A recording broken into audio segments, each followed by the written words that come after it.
300 years ago, heaven's will appeared, many secret realms and dungeons descended onto the earth. And following the appearance of many powerful monsters, mankind was on the verge of extinction. But, after the initial crisis, the awakened appeared. The job changers possessed might powers, which aided them in defeating those monsters and saving the world from its near destruction. In order to fight against the monsters, they continued to explore the secret realms to obtain wealth and materials. Nations began to work hard cultivating these job changers, with everyone being able to awaken at the age of 18, as we see a blue crystal along with a large crown with a bunch of people awakening into different classes such as swordsman, crafter, and even someone who haven't even awakened with no class. And as the awakened are usually divided into 3 categories, according to their class, which are combat, support and creation. The combat category is the most practical one, and the one most dream of, while in the creation one, are the one who cannot fight, and are considered the weakest, also disliked by all, as we see 2 people, one who is excited for being awakened as a swordsman and other crying for awakening as a healer. Suddenly all of their eyes turn onto one student who stands at the top, Jiang Chen, as everyone wonders if he is awakening in a divine class, which is rarest rank and can hardly be seen in 100 years. And whenever someone with that class appears, a phenomenon that can shake the whole heaven and earth also occurs. As Jiang says, looks like the awakening was a success, as one of the teacher comes from behind him and praises him for awakening as a divine ranked class and for being the pillar of their school, and asking what class did he awaken in. He answers him that he hadn't awakened in combat class, which shocks his teacher. And that instead he has awakened in the creation class of a divine rank, spiritual master, and that his talent is to help with the growth of plantation and small creatures. The teacher gets disappointed from it and says that the creation class is useless, even if it's a divine rank skill, and the guy with him tells the teacher to not be disappointed with it, as spiritual master is quite popular in research fields, not to mention a divine rank one, and although he won't be able to give him the recommendation he promised, another teacher might be able to give him one for the research field. And Jiang thanks him and says he will consider it. Jiang starts to leave, saying that he has another matter to tend to, so he will be leaving if there is nothing else, as all the students starts to make fun of him, that he turned out to be merely a creation class instead of a combat one, and that he will be useless now even if he ranks first in all subjects.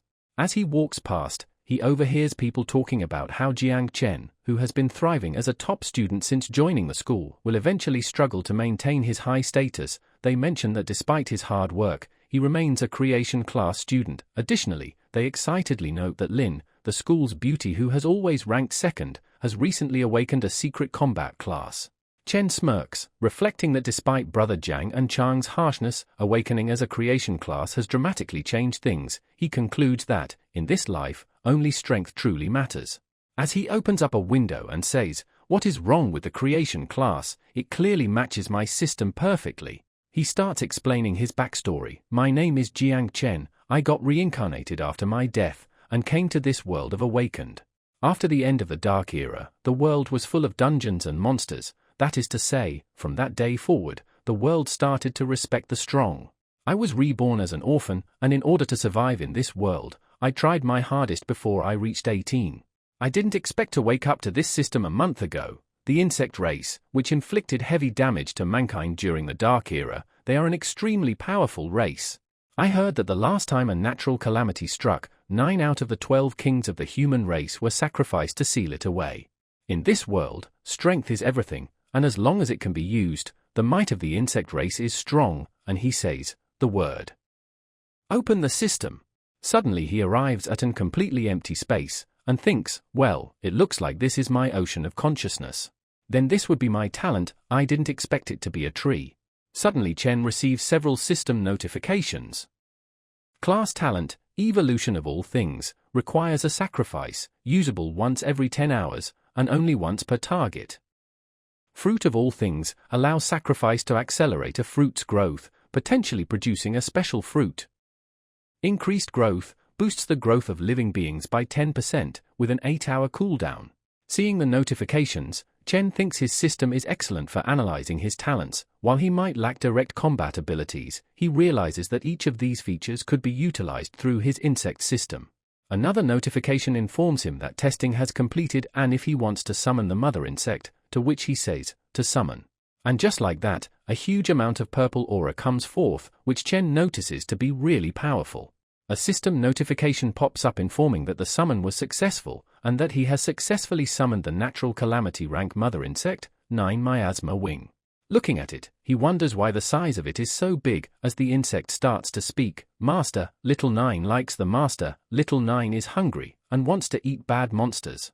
A notification informs Chen that the current growth rate has increased by 10%, and that the first upgrade for this target doesn't require any sacrifices. Seeing this, Chen quickly begins upgrading the insect. A huge green aura envelops the monster, and Chen thinks, it seems that monster insect requires devouring to upgrade. That will be a difficult creature.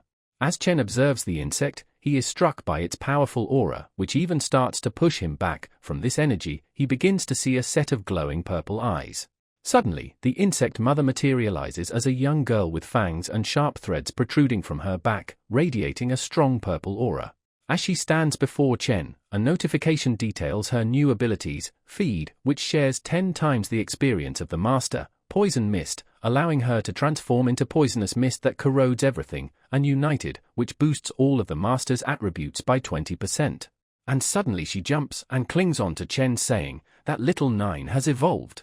Chen starts to blush and says, this is an unexpected form, and he pats her on her head, as she says, Little 9 wants to devour blood and flesh. Chen smiles, thinking that the spiritual master talent accelerates the mother insect's growth, which in turn speeds up his own upgrades. With the ability to boost all his attributes by 20%, he concludes that his class is a perfect match for his system and questions the need for a combat class. And he says, it seems that as long as I defeat monsters and devour them quickly enough, I will soon have an army of insects, but the system message just mentioned an abyss catastrophe of world calamity, and with the incomplete information I have, it's clear that this isn't something I can share with others. If anyone discovers this, it could lead to my end. In this case, I'll first use my identity as a creation class awakened and the skills of the mother insect's poison miasma as a cover to devour monsters and increase my strength. However, hiding isn't my style. I want to become strong enough to reveal my abilities to the world and show them off. Suddenly everything starts to shake as both him and mother insects notices the water trembling. As Little 9 says that she is sensing a threat, and we see Chen is slowly getting pulled out of his world of consciousness by this threat. As he opens his eyes, he sees a tall dude is standing right in front of him and staring directly at him. The guy asks him, student, the phenomenon that just occurred that could be seen in the whole city, was it you? And Chen thinks, this person is at least master level or above, why is he looking for me? As people around them starts to notice the guy's strong aura, and wonders what level of awakener is he, and one of them comment that he is here for Jiang Chen. Could there be some kind of conflict? Chen notices, strange, this guy has been continuously exerting strong pressure on me since earlier. He is exerting pressure yet remaining silent. Could it be that he is testing me? Inside his subconscious, Little 9 starts to get agitated due to it, and as she says, this guy poses a threat to you, and seems quite tempting as well. Little 9 wants to devour him, as Chen starts to get worried about this. As a bunch of notification pops up saying, the mother insect senses that the target poses a threat to the host, the current target can provide a high level of devouring value, the mother insect is about to begin devouring the target. And just like that, Chen also starts to exert aura, and thinks that Little 9 is considering him as a threat and is about to initiate an attack. Everyone looking feels it as well, and comments that it's such a cold and ominous aura. Chen thinks to himself, realizing that when the devouring value is too high, the mother insect becomes more aggressive. He concludes that he needs to quickly find some monsters for Little 9 to devour. It dawns on him that the person's intention was to test his strength with their pressure, but it inadvertently triggered the mother insect.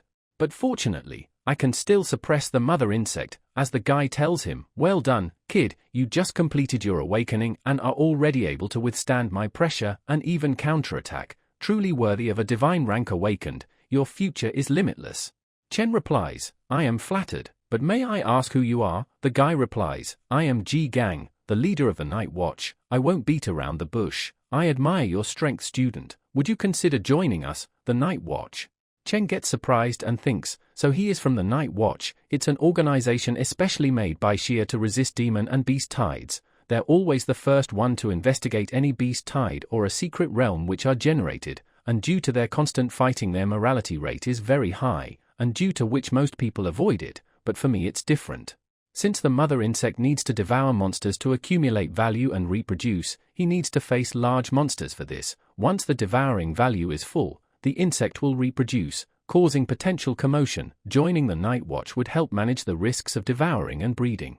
And he notes that from this point of view, the Night Watch organization is extremely suitable for me. Jiang tells him, "Student, you might have heard some rumors about the Night Watch, but those are all outdated. As long as you're willing to join, you will definitely receive comprehensive training, and as a divine rank, your resources." Chen shakes his hand and says, "No need to say more. To reforge the glory of the Night Watch, our generation mustn't shrink in our duty. I am willing to join the Night Watch." While thinking, "My insect offspring will rely on you all," as Jiang gets confused from his statement. In surprise, Jiang asks him if he is serious about it, to which he replies, "This is no joke, but I do have something to attend to," as inside his subconscious, Little Nine is really wanting to eat him. Chen leaves saying, "I will report 3 days later at the Night Watch headquarters, see you then," and Jiang thinks that I thought it would be more complicated and I forgot to ask what hidden profession this kid had, and we see someone is coming from behind him. We see 2 people arrive, and one of them is the 8 elder from the martial academy, and Jiang asks him if he is here to snatch people, and if he is, then he is too late. But the elder asks, "Where is the guy with divine rank creation class?" Jiang gets surprised to hear that, as the elder tells him, "You're not planning on letting someone with creation class join your Night Watch, are you?" Confused, Jiang replies, "Wait, do you mean that kid just now?" Now we switch scenes, as Chen's uncle, Wang, is surprised to hear that he has awakened as a divine class and that he was the one who caused the phenomenon in the city just now, and the girl with him is Xiaoxi, who tells Uncle Wang to lower his voice, otherwise someone will hear and might cause trouble. Uncle Wang laughs while remarking that his mouth is always running. Chen replies, "It's okay, it's not anything shameful," and his uncle tells him, "That is right, even if you cannot fight. I heard that many companies who cultivate spiritual plans requires people with creation class. If your parents were around they would have been really proud of you," and Chen thanks him for all of his support that he provided over the years. Uncle Wang tells him that he has came on right time today since they were just about to enter a beginner-level secret realm, and it would be great if he can join them and level up together, and Chen takes them up for that offer. Now we see them entering the secret realm, as Chen wonders if it's the interior of this secret realm. As some notification starts to pop up, that matching has been completed, Secret Realm, Temple of the Undead is now open, and that a secret realm guarantees 100% rate of items and equipment, and the XP will be calculated after exiting the realm, and forfeiting midways will result in loss of all the XP and equipment. Seeing such monsters, Uncle Wang gets nervous, as he wonders why did the secret realm match them with a dungeon of this rank. Xiaoxi comments that it must be due to having Chen with them since he awakened as a divine class, so in order to balance it out, the secret realm matched them with a higher level monsters. As one of the other girl tries to suggest to leave, but Uncle Wang replies, "It's not a problem, it's not every day that they come across secret realms of this rank, and maybe they will get lucky since Chen is with them and they might even get some great loot out of it." As the monsters get ready to attack, Uncle Wang advances, telling Chen to stay back since these monsters are dangerous and that they will get to the core of this dungeon first. He orders Xiaoxi to buff him, which she does so. As Chen watches them fight from behind, he thinks, do they always fight these monsters just to survive? No wonder they always come back covered in wounds. And even Xiaoxi, who has always supported me, I heard that she was forced to become an adventurer in order to cure her brother's eyes. I need to get stronger quickly so I can repay them back properly. And just then, Little Nine hovers from his back and says that there are so many monsters and blood here, and she really wants to devour all of them, and as such, Chen decides to try on her abilities. Chen uses the ability, Poison Barrier, Level 1, Corrosion ability, and uses them on the corpse of the monster, which Little Nine absorbs, and Chen thinks the monster corpses were corroded the moment they made contact. This ability is so powerful. But notices that since the level of monster was low, the growth rate was also slow. As he watches Uncle Wang fight, he remarks that their party has been teaming up for years and as such they were able to advance to the depths of the dungeon quickly, and since the poison mist is an AoE ability that he cannot control precisely yet, he won't be able to use it, hence for now he will just follow behind and deal with corpses and wait for a little while. Suddenly Little Nine informs Chen that she is sensing something, some fresh blood that is. We see it's a monster called Shadow Lurker. Chen notes that it lurks in the shadows to hunt down weak stragglers, and since the name is in red, is it perhaps due to it being higher level than me? However, if it comes to attributes it's quite inferior to me. Due to my united skill, I should use them to test out my skills, and such he orders Little Nine to transform into poisonous mist and follow him. Chen is immediately able to close the gap between them and just simply tags them both with his hands, applying the corrosion skill. As they both get inflicted with the skill, Chen signals by crushing the poisonous mist in his hands. And just like that, they all get wiped out in an instant, while Chen thinks that these monsters are no match for him, and doing this way also progresses the devouring skill faster, as Little Nine informs that more blood food has appeared. Chen thinks that there are a lot of hidden monsters here, and gets worried about Uncle Wang and others, and decides to finish it quickly and orders Little Nine to do it. And as such, Little Nine comes out, saying, of course, they all are Little Nine's prey, leave it to me, master. Now we see Uncle Wang and Xiaoxi is surrounded by monsters. As Wang thinks that the number of monsters here are unexpected, and he orders Xiaoxi to go meet up with Chen with the others, and he will take care of things here. Suddenly he gets attacked from his behind, which he notices too late. But Chen arrives and is able to save Uncle Wang, asking them if they are all right, as Uncle Wang gets surprised and asks isn't he a creation class. He replies that he has a hidden poison mist skill, and orders all of them to leave this place and he will handle things from here on. Uncle Wang is hesitant, saying even though it's a divine grade talent, it's still too dangerous, and Xiaoxi agrees with him. But he replies that he will be fine and not to worry, and a notification pops up informing the number of people at the end of Mystic Realm has been met, summoning the Mystic Realm boss. As Uncle Wang is hesitant, Xiaoxi tells him that they should trust Chen since he isn't a reckless person, and as such Uncle Wang throws his sword towards Chen, telling him to return it later. As he grabs hold of the sword, he tells Uncle Wang he will, and thinks that he can extend the range of skill using this.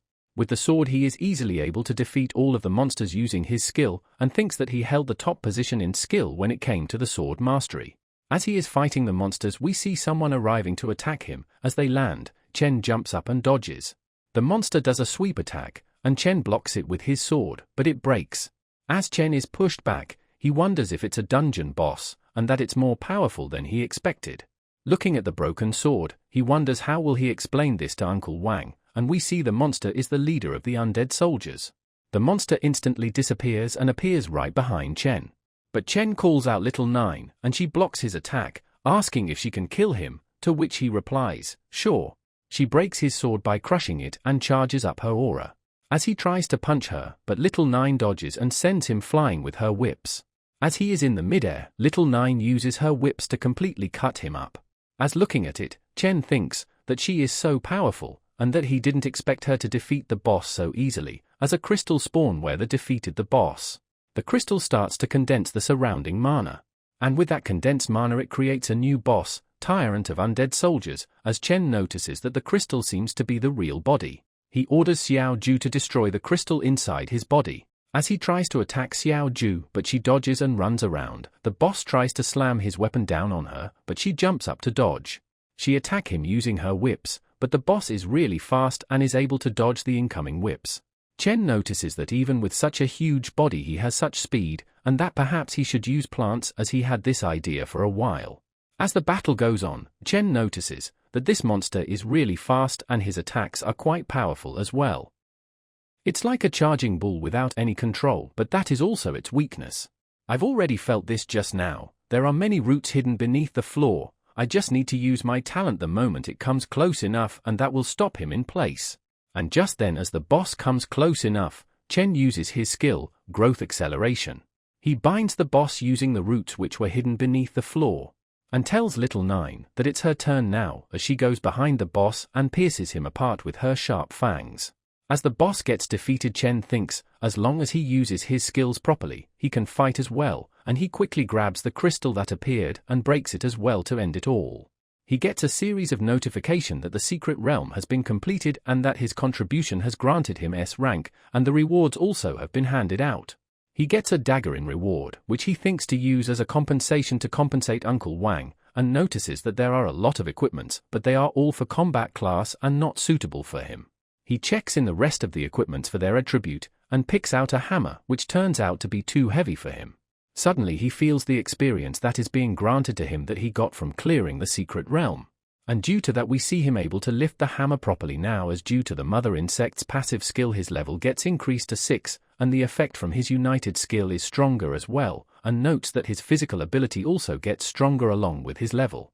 As Little Nine tugs on Chen and asks, as a reward, can she eat all these monsters?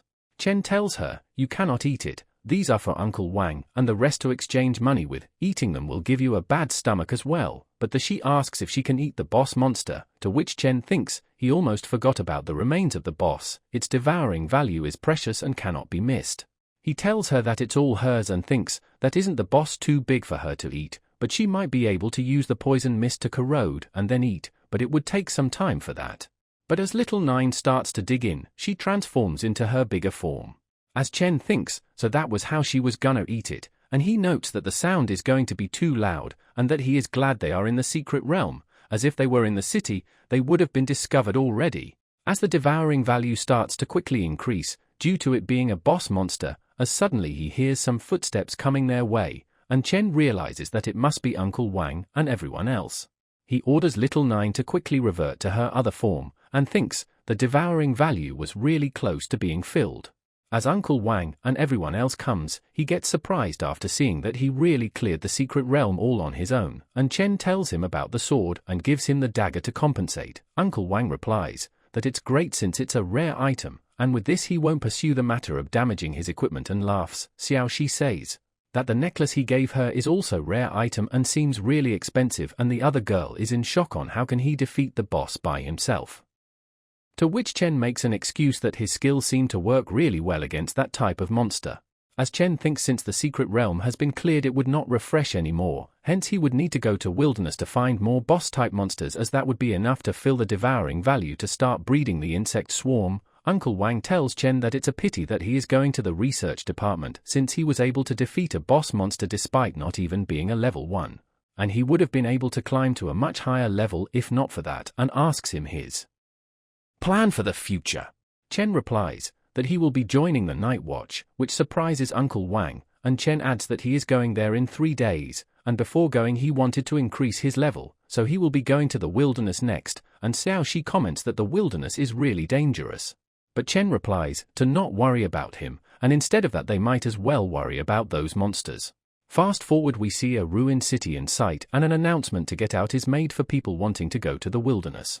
As Chen gets out of the train, wearing a cloak and saying that there seems to be a lot of people here, Chen thinks, after awakening his appetite has increased, and something even more outrageous is that there is also a slight increase in his devouring value when he eats normal food, tasting which, Little Nine says it's not tasty at all.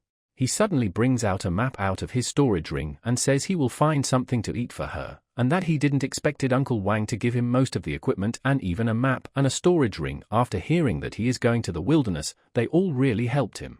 Chen notes, according to Uncle Wang, the wilderness is influenced by the heavenly way and all the electronics devices are disturbed here. It's almost like an apocalyptic scenario, and the monsters here constantly changes their nest, due to which the map has a really short life, and without up-to-date information, one cannot expect to find monsters, let alone bosses.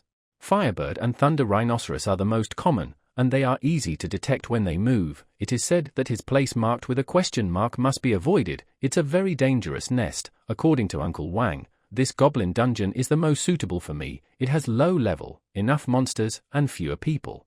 Chen decides to do that one, since with the map he will be able to find it quickly, as suddenly he hears someone calling him out. It's some dude who tells him that he has been calling him out since a while but he isn't listening, and that he wants to ask him if he has seen a girl with golden hair around here. Chen replies he haven't and tells him to watch his mouth, and uses his corrosion skill on his hand, which surprises the guy. The guy wonders if it's poison and thinks, how could it be? The kid isn't even level 10 yet he can harm him who is a level 27 defense warrior. Chen tells him to hurry up and get a healer since his poison is difficult to treat, and along with it get his brain treated as well. As Chen is leaving, the guy tells him, did I ask you to go, kid? As he is pissed and says, how dare he lay hand against the Xiao family, and Chen confused wonders what Xiao family. The guy tries to punch Chen, but he dodges and jumps back. As he wonders what is the Xiao family, and what kind of family clan is that, but looking at his fighting stance he realizes something. Chen prepares to attack as well, telling Nine to not go easy on him, as the guy also notices the black aura around Chen and tells him, do you think I am scared?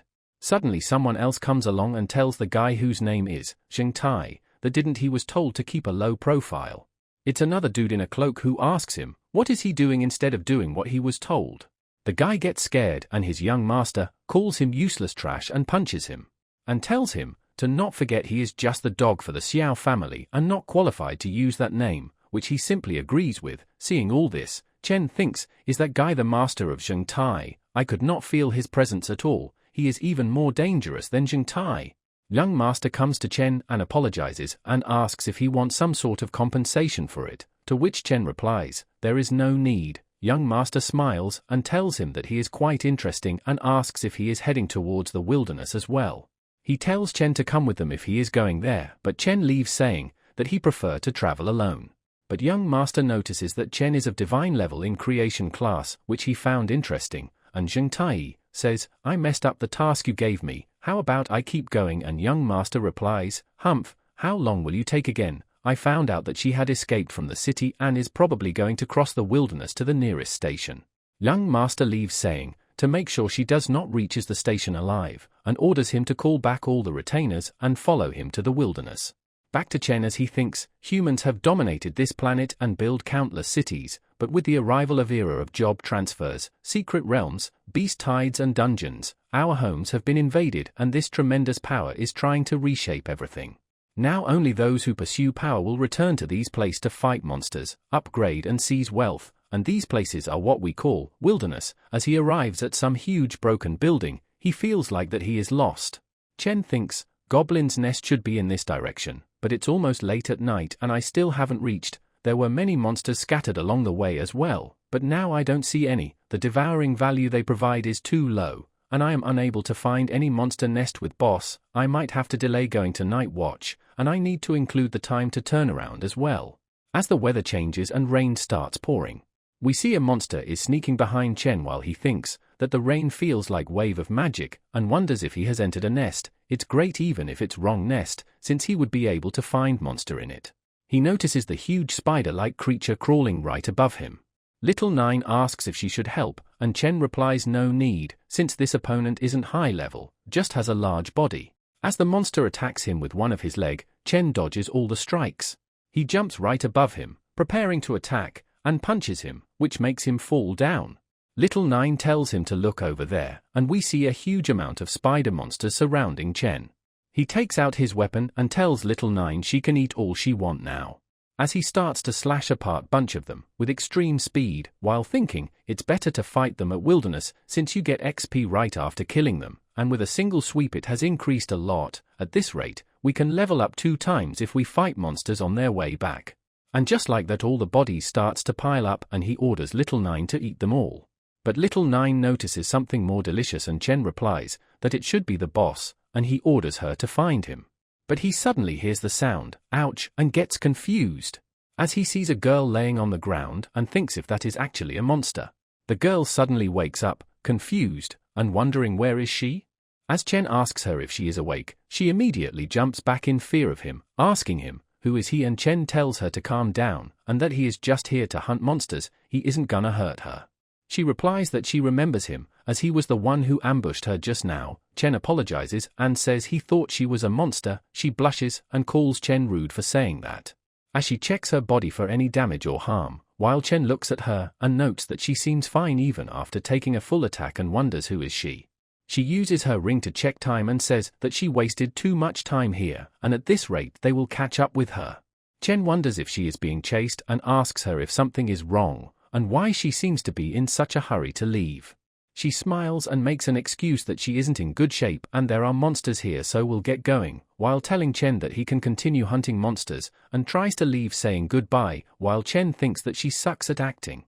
Chen thinks if the monsters are chasing her, then he can go with her and collect more devouring value, but if it's other awakened then it would be dangerous since the wilderness is a lawless place and people kill and steal from each other, and thinks to go and ask her again.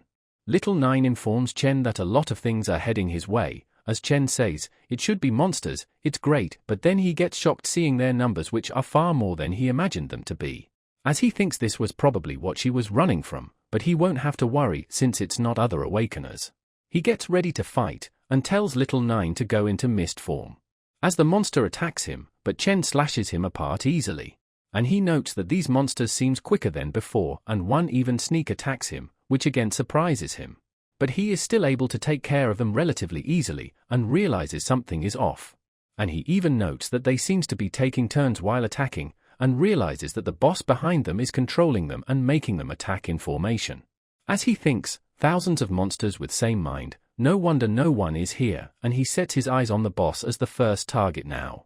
Just as he thinks it's going to be difficult, Little Nine comes out and says that she can understand them and they seems to be challenging the master, which surprises Chen.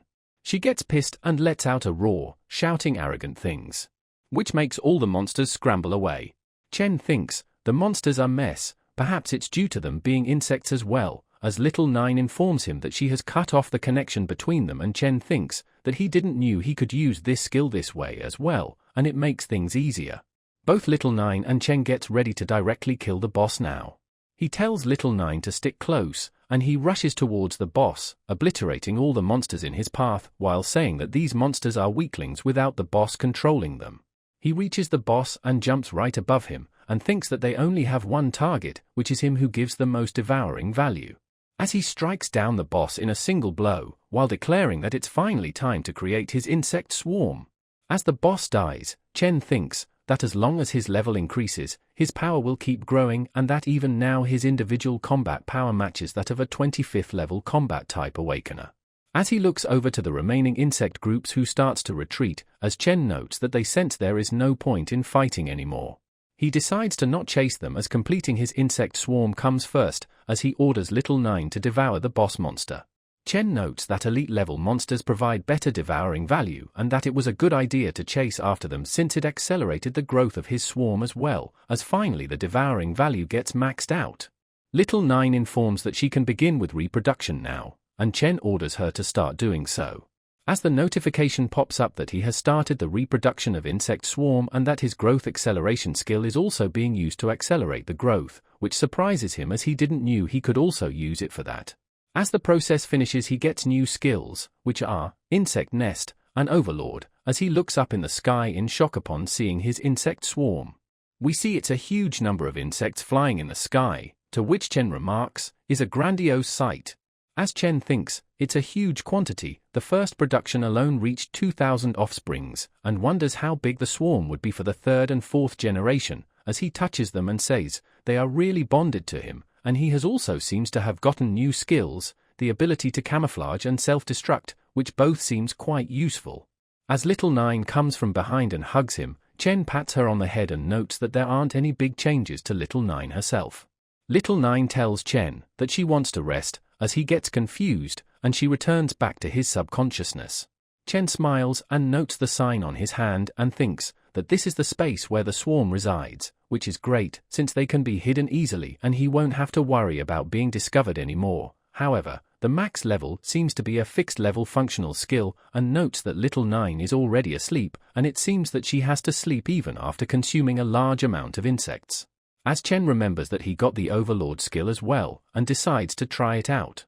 We see the insect swarm responds to it, and Chen notes so that is how it works. He realizes it's the skill which controls the swarm and that it's so easy, as simple as moving his arms. And not only that, he can share his vision with the insects as well, as he sees through their eyes and notes so that's how it looks, and even finds a bunch of monsters hidden. As his swarm gets ready, Chen tells them that you guys seems quite excited as well. He tells them to come as he wants to try out the new skills. As he arrives, a huge explosion happens, while he walks from in between the monsters, radiating the corrosive aura. The monster starts to die automatically as they come in touch with his aura. Chen says, with this swarm, he hardly needs to take any action anymore. The poison's mist has expanded and it devours faster and wider, and with the shared vision skill as well, ordinary monsters won't be able to hide anymore, as he notes that he will be able to make another swarm soon. He opens up the system to check the amount of devouring value he requires to level up next, and gets shocked seeing it. Now we switch scenes, as a guy comes back to his hideout and his boss asks him what took him so long and what happened at the spider nest, and the guy replies that someone has cleared the area and there are no monsters left. His boss gets surprised hearing that, and the guy replies that it's for real, as the boss thinks that it's quite shocking and wonders if it's the work of Night Raid, but quickly dismisses the thought since it isn't their style, and then thinks it might be work of some powerful family or group, and now they have no choice but to rob some victim to get that bottle of spider venom that their employer wanted. Suddenly they all notices someone is coming, and we see it's Chen, who says he finally found other awakeners. He tells them not to worry as he is just here to trade for some food with them, as the boss smirks and thinks he was scared for no reason. It's just one person and tells Chen he will trade with him, but the food in wilderness is not cheap, so what is he planning to trade it with? Chen replies that he has valuable items with him. Hearing that, they all get excited and starts to draw their weapon to loot Chen. But Chen summons the insect swarm and tells them, "How is this? They are quite good, aren't they?" As they all get scared, and in shock realizes that he was the one who took care of all the monsters by himself. Chen tells them that he knew what they were going to do, and we see that Chen's level has increased to 17 as well. He tells them to take what they want and get lost since he is in bad mood, and they all run away. He uses his ability and orders the insect to guard the surrounding area. As he thinks that as a side effect of getting a swarm he is starting to get hungry faster as well, same as what happened when he first got Little 9, and that he thought the devouring value will increase faster after getting a swarm, but not only that, the amount required also increased by double, which Chen notes will take him forever.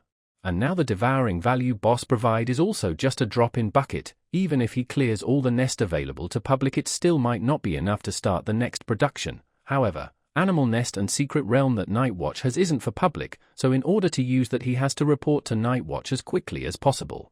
As he looks at his hand and notices that Little 9 is still asleep, and perhaps taking the swarm took quite a toll on her. Suddenly he notices something, and wonder why is that guy here, and that he smells a battle, along with a lot of people as well, as he wonders what is happening. Suddenly the girl from back then bumps into him, and breaks her spell as she notices it's that guy again, and Chen gets surprised as well. As she notices that he is the one who cleared the spider nest and begs Chen to not tell them that she was here, Chen thinks that he didn't even notice her until she got so close, and realizes that she must be the person that those people were chasing. But notices that it's too late to leave now.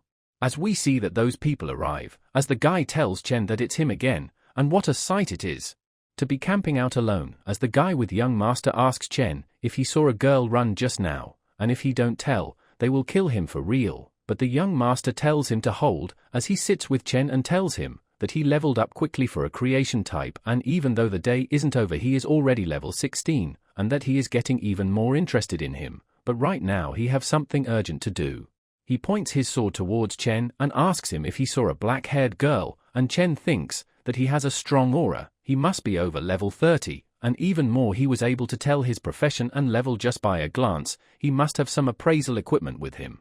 He points them away, and says that he saw someone walking there, although he isn't sure since he isn't a perception type. The guy gets up and tells him that he will believe him, but advises him to be more honest.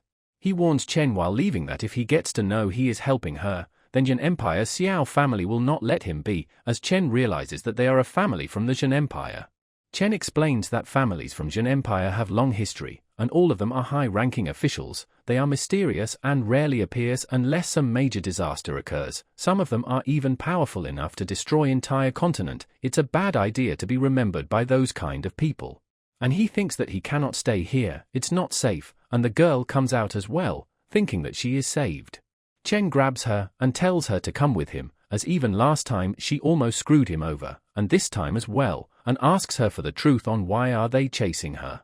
She explains that her family owns freight station. Those people were tempted for money and wanted to steal things they were escorting, so they killed everyone, but she escaped, and they are chasing her because they are afraid she will leak everything and spread rumors. She tells Chen that she will repay him in the future for helping her, and Chen tries to leave saying that he wouldn't want to get involved in her shit. But they suddenly feel something, and the girl says someone had casted a barrier spell. They've been detected. The guy tells them to come out now, and Chen thinks it's too late to leave now, and they won't believe him even if he says that he doesn't know her, and notices that there are quite a lot of people. As the young master tells Chen, he knew he was lying and orders his men to catch them both. The girl asks the young master that he took everything from her Luo family, why does he want to kill her as well? To which he replies, he doesn't need a reason, as Chen takes notes of her family name. The girl warns him that Luo family won't leave him alive if he kills her, and they all laugh as the young master says, so you guys think you are great just because you have money? You guys would have been wiped out 100 years ago if not for our family. In the eyes of Xiao family you are nothing but peasants, only livestocks, and even if they want to investigate, there would be nothing left to do so, as the young master uses a skill to trap them which the girl notices is the Xiao family's prisoner dragon formation. He orders them follow his words and leave no one alive. He stops them for a bit and tells them even though that girl must die, I am interested in that creation type awakener. He gives Chen an offer to join him and capture that girl to work with them. As the girl gets worried thinking he will also, but Chen laughs and says, you sure know how to make suggestions, and tells them to go to hell. I refuse, come at me, if you want to fight. As young master orders them to kill him, and they all starts to jump him, telling each other to not be careless with him. They get informed that he uses poison, so don't attack head on, but Chen starts using his plant skill this time instead. They all get trapped from the roots, as they get surprised thinking that poison wasn't the only thing he can use. Zhengtai cuts the plants, but young master warns them that he is only using them to block vision. But Chen has already summoned the insect swarm, as they attack the trapped enemies. Zhengtai gets shocked as his weapon breaks, and realizes that he can summon monsters as well, and they can spread poison as well. Chen says, caught you, but young master jumps off from Zhengtai's shoulder, and prepares to attack. Chen realizes that he is faster than the poison mist and young master uses an attack called Kongning 9 Forms. First form, Xiao family's secret technique, chasing dragons.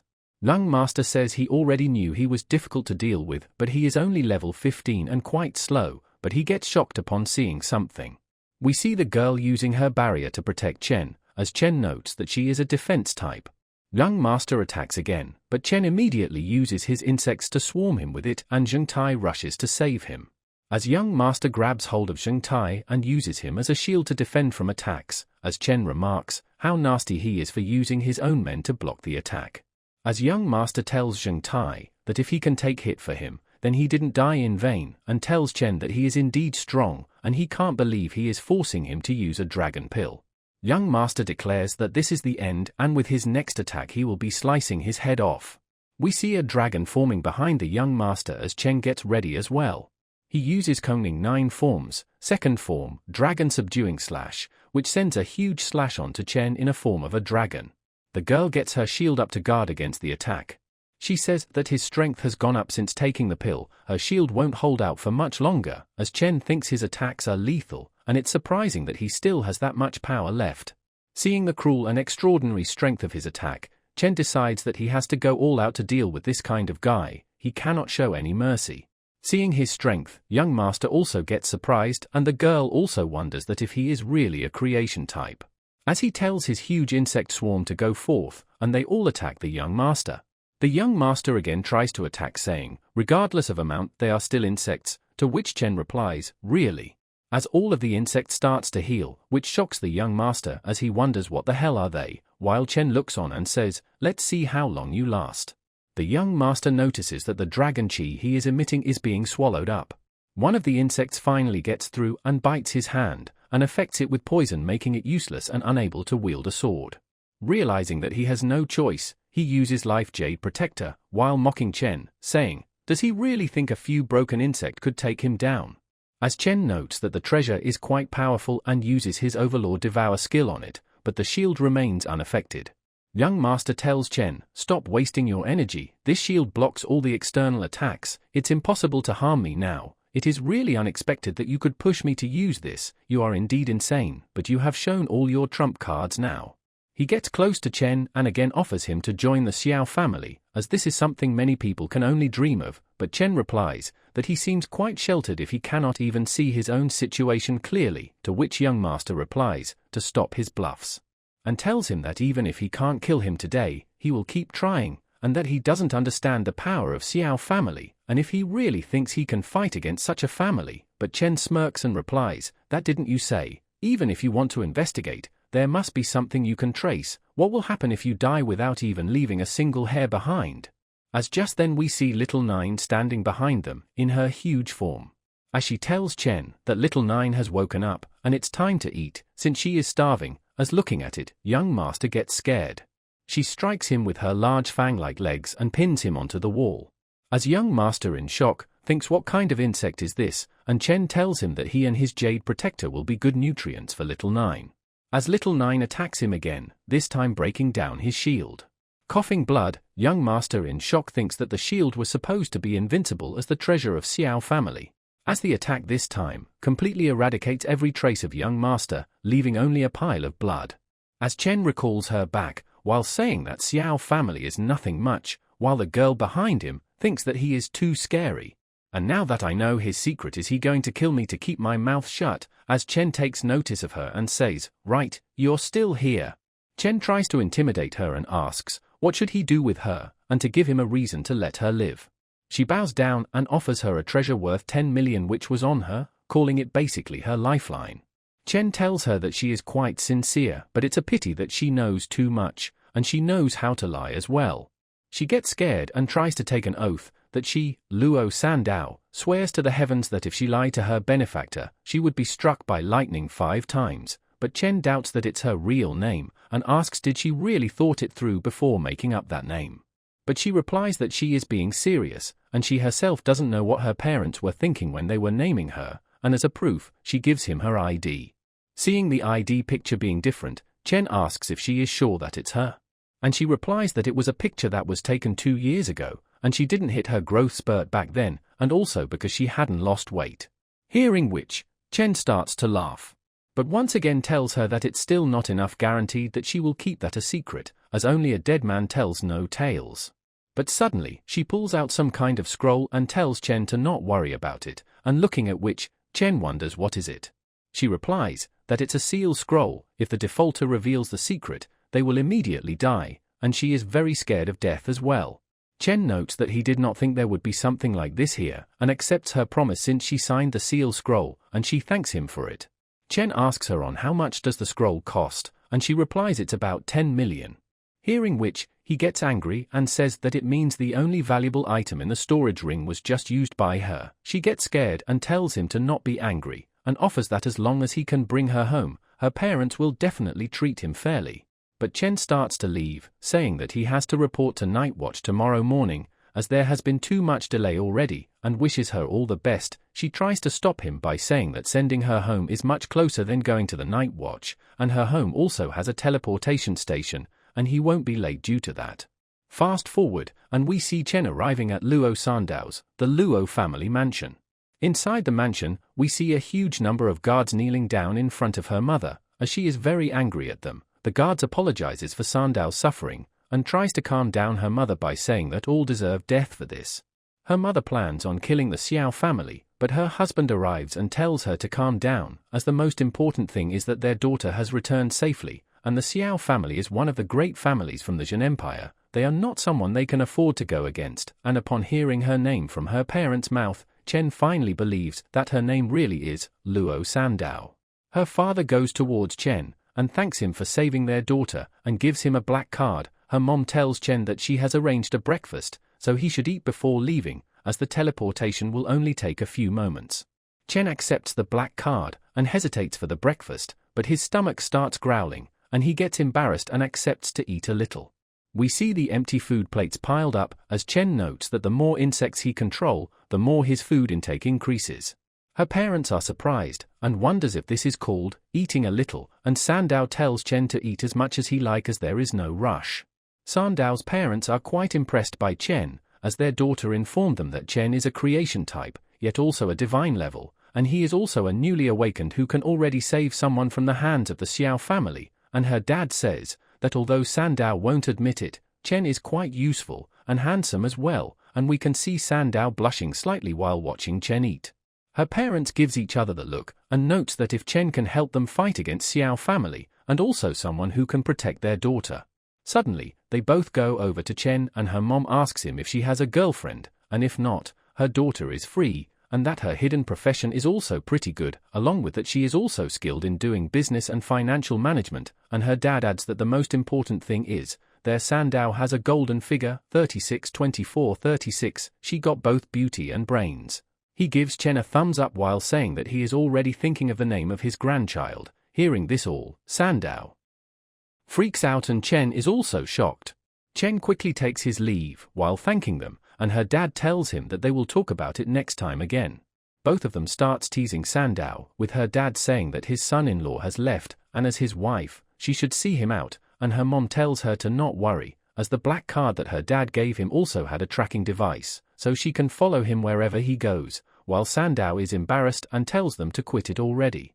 Though she thinks that even though he is super strong and handsome, he is also quite scary, and starts to blush thinking about him. Now at Xiao family, Xiao Yuanshan is quite angry as he notes that Yuan Wu's life jade was shattered, and tells his men to do a thorough investigation, as they obliges and replies that they will send someone to investigate. Xiao Beihan tells his grandpa to calm down, as his cousin was in his 20s and only just got to level 30 in second transfer, making the loss of jade quite a waste, and calls it nothing regrettable, as he was just useless, not worth someone to get angry for. His grandpa replies that Yuan Wu's qualification was indeed mediocre, and far more inferior to his, but he was his grandson in the end. As such, the culprit must know who he messed with, and he also wants to know who in the territory of Daxia has the courage to go against him. Beihan tells him to not worry, as after he finishes up participating in Tianjiao camp, he will slaughter them, no matter who they are. Now switching scenes to Night Watch base office, as Chen arrives, Ji Gang is happy to see him. He tells Chen that they were waiting for him, and introduces him to rest of the team. First up is Yun Xieke, level 45 support. She used to be the youngest, but the spot was snatched by Chen. She is very shocked seeing how handsome Chen is, and says it's going to be her first time working with such a handsome person while blushing. Second is Duan Feng, level 49, shooter, does not say much and is quite proud. Third, Chu Bulang, level 49, armored warrior. He is small, but very resilient, and he is also very talkative, who is very excited upon meeting Chen, as he is a divine level, as he will get to boast about working with someone like him. Fourth, Tang Jin, level 61, fire mage. She is also the deputy commander and great at cooking. She greets Chen and tells him to follow her from now on, and he would get to eat great meals.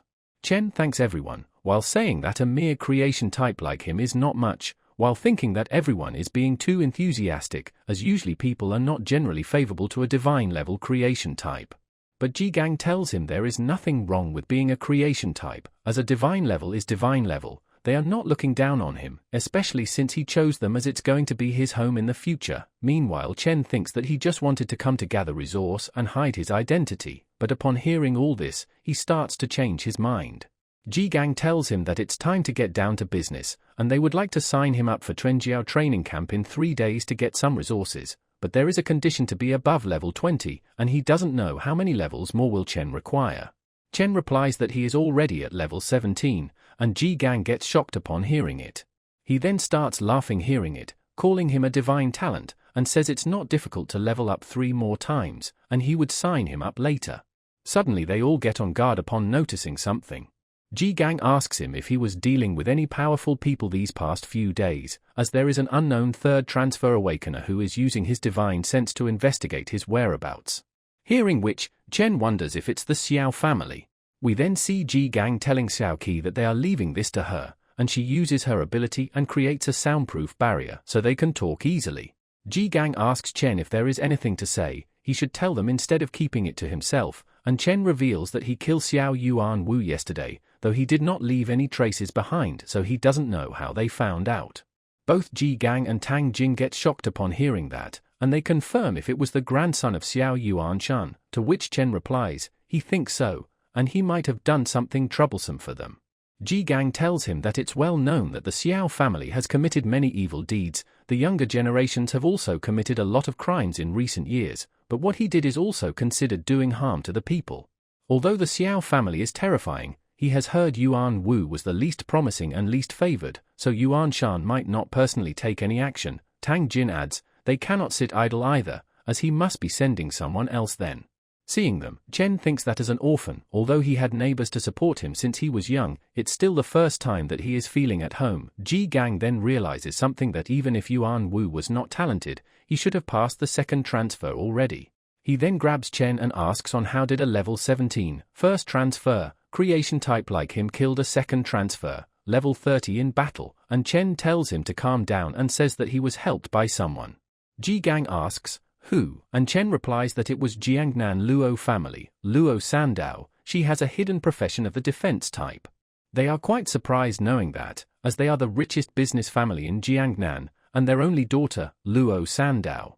Ji Gang laughs while telling him not bad, as the Luo family is not a fighting family, but nothing beats them when it comes to wealth. If Chen were to have any difficulties, the Luo family would not stand idly by.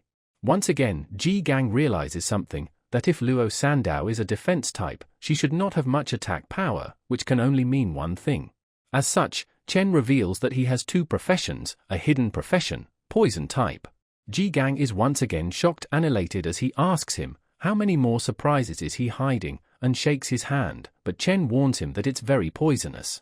But he ignores his warning, while saying that his defense is quite high, and Tang Jin notices something and is shocked, as we see the poison start to affect Ji Gang. As such, Chen tells Ji Gang that his defense broke, but Ji Gang tells him to get lost, as it was only because he was not guarding against it. He then calls Xiao Qi to lend him a hand, who chuckles and agrees to do so. They all sit down and Xiao Qi starts healing Ji Gang, as Chen tells him that he did warn him that it was very poisonous, and Ji Gang replies that the more skills he have, the happier he would be. However, although he has good talent, when it comes to matters like the Xiao family, he should forget about registering for the Qianjiao camp. Although they can obtain many good resources, he believes that the Xiao family will also participate in it, and they cannot take risk like that for some resources. Chen asks him, what kind of resources would be there, and he replies that it's just beast essence, equipment, and so on, and if he can rank among the top, there will be rewards such as mysterious fruits and secret realm, scrolls, but he should forget about it. Upon hearing the rewards, Chen is shocked, as these resources are much better than hunting beasts on his own, and with this, he might be able to make another swarm again. Hence, Chen asks Uncle Ji to let him participate in it, as he is not afraid, and is confident that he can protect himself. Ji Gang replies that he will think about it. Now at Xiao family, by the West Lake, we see someone splitting it apart using their power. It's Beihan, as the guard standing behind him starts to compliment his combat prowess and ability, but he tells them to stop talking nonsense, and asks them if they found out what they were told to investigate. They inform him that they learned that young Master Yuan Wu had some business with a woman named Luo Sandao. In addition, Luo Sandao once traveled with a person named Jiang Chen. Beihan remembers that the girl from Luo family does not have any combat power, and wonders who is Jiang Chen. The guard replies that Jiang Chen was just awakened as a divine-level creation type, and went on to night watch. It was also found that he and Luo Sandao had signed up for the Qianjiao camp, but for now, these two people are only suspects, and there is no conclusive evidence yet. Beihan smirks and says that suspicion is good enough, and a divine-level creation type is also interesting, and since they signed up for the Qianjiao camp, there is no need for him to make a special trip to kill them anymore. Back to the Night Watch office, Ji Gang tells him that although he has signed him up for the Qianjiao camp, he still feels uneasy, and just in case, he has found a strong ally for him among the applicants. Her name is Mu Hanxiu, the little princess of the Mu family. Before going, he should accompany her to a secret realm to level up and also establish a relationship with her. And he has heard that not only does she look stunning, she is also the same age as him, and when she comes, he should try to win her over using his looks, and suddenly the doorbell rings and the door opens. Mu Hanxiu arrives, telling Ji Gang that she asked to borrow someone from him through Uncle Li, but he declined back then. What caused him to change his mind? Ji Gang replies, yesterday, he did not agree because he was angry with her grandfather, and today he agreed because there was an additional condition, which is to bring Jiang Chen along. Hanqi, annoyed, replies that she is already giving him a level 30 secret realm scroll for free. Does he still have to negotiate terms? And Ji Gang replies, everyone takes what they need, and she also has called on him before when she was looking for someone with reliable combat experience since the secret realm restricts the entry below level 50. She comes over to Chen and asks him his combat power, and he replies, level 17, creation type. She is surprised to know that, and calls him useless for being a rookie at level 17, not to mention a garbage creation type as well. Ji Gang gets angry and tells her that she should also forget to call him when she enters any secret realm next time, and how can she talk like that to his Chen, as he is someone who is divine level and also has dual profession. Uncle Li tries to calm him down and tells him that Hanqi was recently dumped, hence she is not stable right now. She does not have anything against him, hearing which, she gets embarrassed. She tells Uncle Li to stop saying anything else, as she has accepted his conditions, while Chen is annoyed, thinking it's too much to take in. Fast forward to the secret realm, beautiful village, level 30. We see Duan Feng, who is going to be the one to lead the party, as he informs everyone to remember to immediately return to the teleportation stone if they find themselves accidentally get left alone and encounter any danger. Although the probability of secret realm mutation is relatively low, If anything still happens, everyone should return immediately here and exit the secret realm. Han-Ki tells Chen to not cry and drag them down as soon as they enter, hearing which, Chen thinks she is quite crazy. While going in, Chen thinks that even though it's a level 30 realm, he doesn't know why, but he is having a bad feeling about this. Chu Bulang notes that the village is quite nice looking, and wonders where are the monsters, and Duanfang replies that they are probably inside the houses, and they should search through them. Duanfang orders Chu Bulang to aggro and tank the monsters, and he would be the main damage dealer. Xiaoqi will support at the back with Chen. As they arrive at the village, Duanfang tells them to stop, as there is something strange about this stone plaque. Xiaoqi says that she can feel a revolting dark energy in this village. As such, she casts a cleansing spell buff on everyone first. Chen thinks that it's quite amazing, not only it clears his mind, but his agility and energy has increased as well. Suddenly the sky turns ominous and we see a black miasma gathering there. Duanfang notices something is wrong and orders everyone to run and return immediately, but as he is speaking he starts to get sucked in. And we learn it's a mutant secret realm. We see Chen gets alone and notes that it's the Dead Spirit Village. The secret realm has mutated from ordinary level to nightmare level, and everyone has dispersed due to the mutation as well. And at his current fighting level, fighting the level 30 nightmare level secret realm alone would be too risky. As such, he thinks to return back and go back to the teleportation stone. He kicks open a door, and inside he finds there is no way out, and only a bunch of coffins. He wonders if he is imagining things or the portrait is smiling at him. Suddenly the coffin starts to open up and we see a bunch of dead spirit comes out of it. Chen notes they are immune to physical damage and decides to use poison instead. We see him escaping from the middle of them and drowning them completely in poison. As he escapes outside, we see they are completely unharmed and Chen thinks that he knew it, as poison is also considered a physical attack and won't do much, and suddenly, Little Nine acts up, wanting to eat food. She comes out excitedly saying that she wants to eat food while looking at them, and Chen asks her if she can eat them, as eating should be considered a physical attack as well. But she replies, she can eat and it looks taste, hence, Chen tells her to go forth, but if she is unable to do it, she should not force herself and come back before getting in trouble. Little Nine rushes at them, saying that she is strong. We see her easily going through and destroying them, while being completely elated from getting to eat them all. Seeing this, Chen remembers that Little Nine comes from the abyss like the undead, and belongs to the dark species, and after obtaining the evolution skill, Little Nine can grow in the Lord of Abyss, much higher than these low-level undead. After realizing that they can be eaten, he calls forth his swarm, and orders them to spread out and to make sure to not be seen by other humans. Fast forward, and we see Chen leveling up again. He notes that it's quite quick, and in just over 10 seconds, he gained 50,000 experience and leveled up. This secret realm turned out to be a complete treasure for him. He then moves on to the creepy portrait to investigate it, and we see the portrait is not smiling anymore, which prompts Chen to ask it on why are you not smiling. Chen asks Little Nine if she can eat the portrait as well, hearing which its expression changes. It gets scared and breaks into pieces, and a notification pops congratulating him in scaring the necromancer guard, level 35 to death. We see switch scenes to Duanfang, who is seemingly having a hard time in dealing with all the undead. Though fortunately he had a magic weapon on him, otherwise he would not have been able to deal with the undead. He starts worrying about Chen as he is below level 20 and wonders how will he explain to the boss if something were to happen. Suddenly he gets a notification about his teammate killing bunch of low-level spirits and even a necromancer guard and gaining lots of experience. In shock, he wonders who could be the one to be able to kill all these monsters instantly in a secret realm. He first guessed Bulang, but it's impossible as his physical properties are very passive, and Xiaoqi does have light mana which can restrain them, but not kill them instantly, and Chen is even more impossible. Aside from low level, his poison or the growth of all things won't affect any of the undead. He then wonders if it's Hanshio, and thinks if she is really this strong. But regardless, he considers it a good thing that there is someone who can easily kill the monsters in their party, meaning they can save others, as he runs towards Chen to save him. We switch scenes to Hanshio and she is running away from the undead, heavily injured. Thinking that she cannot die, as she have a hidden profession and also want to participate in the Chenjiao camp and reinstate her family, but she is running out of energy and cannot use her skill anymore. She starts to get scared of death and wants to return to her home. Suddenly, she notices something, and wonders what is this and sees the dead spirits running away. She wonders if it's due to the teammate who was easily able to kill all the undead just now. She notes that it's an incredibly powerful aura, and if she holds on, she would be saved. But while running, she suddenly trips and we see the spirits about to attack her, as she calls out for help, consumed with fear of death. But much to her shock, Chen arrives in front of her, as she wonders how is it possible.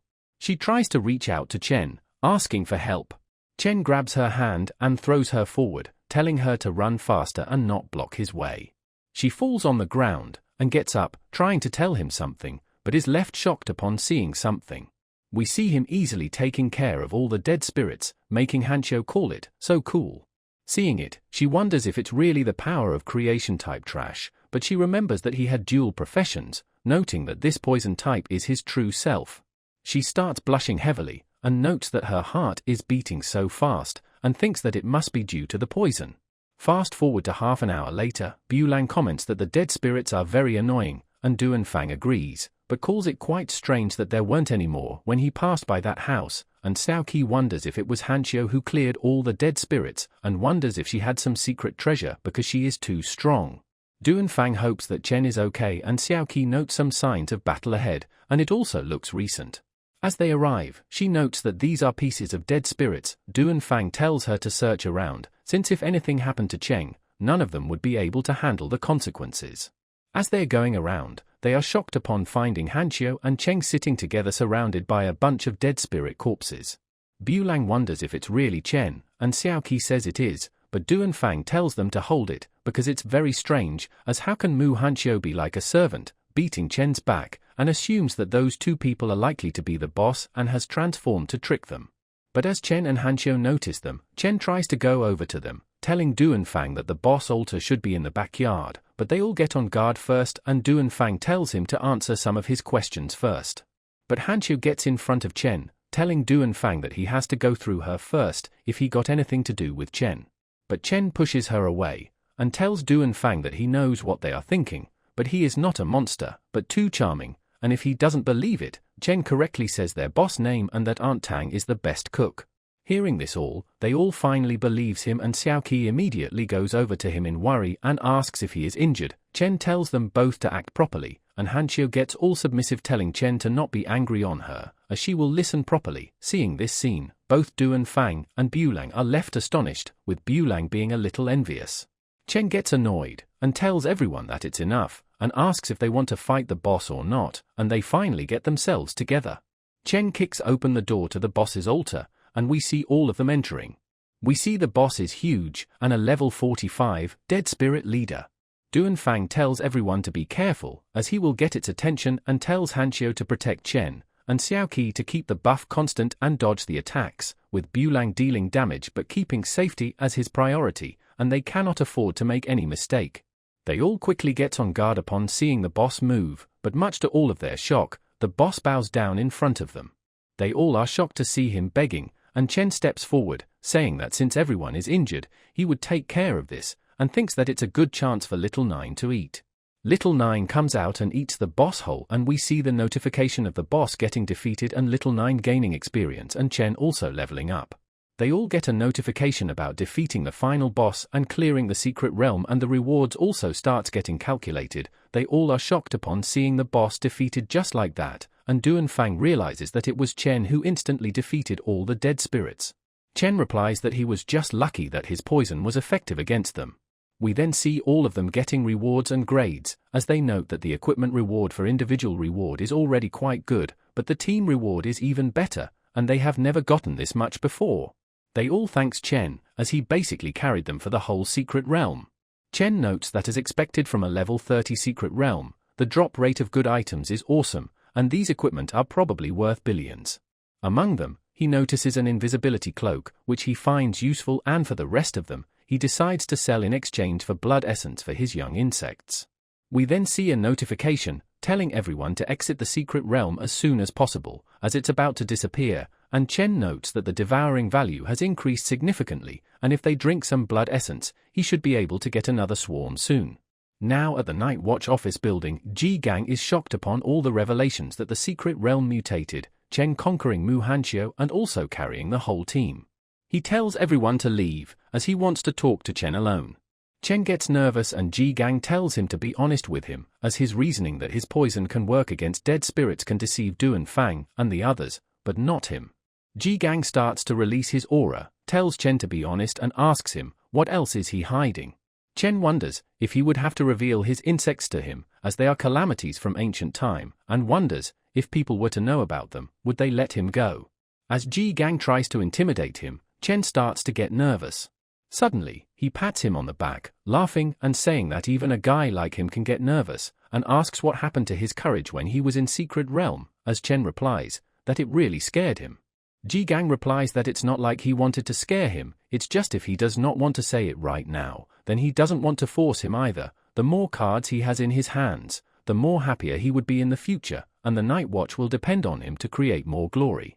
Chen tells him to rest assured, as he would at least give him a set of epic level equipment later on. Ji Gang laughs and replies that he get it, that he is not playing around with that, and Chen replies that he is serious about it.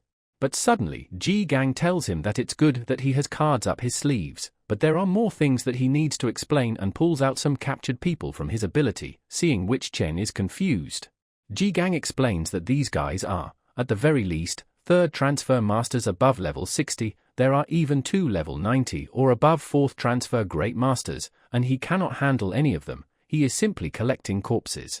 Seeing them, Chen gets worried and asks if they were trying to kill him, and Ji Gang tells him to stop dreaming, and these people were going to kill MANHUA, but they were secretly taken care of by her guardian. He then questions, why did the assassins target her, and Ji Gang hands him over a scroll, telling him to take a look at it. We see it's a Daxia genius hunting list, and he notes that these are all the names that he has not heard before.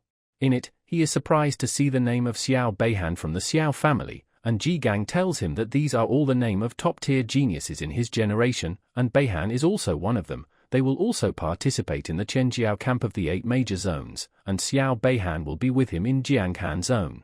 7th transfer Seal King, 8th transfer Zhen Empire, 9th transfer Wudi, the top 100 genius of Da Xia, with the lowest being descendants of the Seal Kings.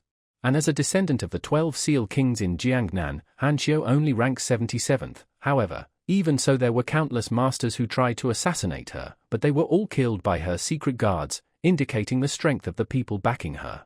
This is the strength of the Seal Kings. With this, he can imagine the strength of the Zhen Empire's Xiao family. Chen asks if he showed him this to warn him about attracting attention in the Chenjiao camp, and he replies that the greater his potential, the more danger he will encounter, so he should not expose his power recklessly unless absolutely necessary.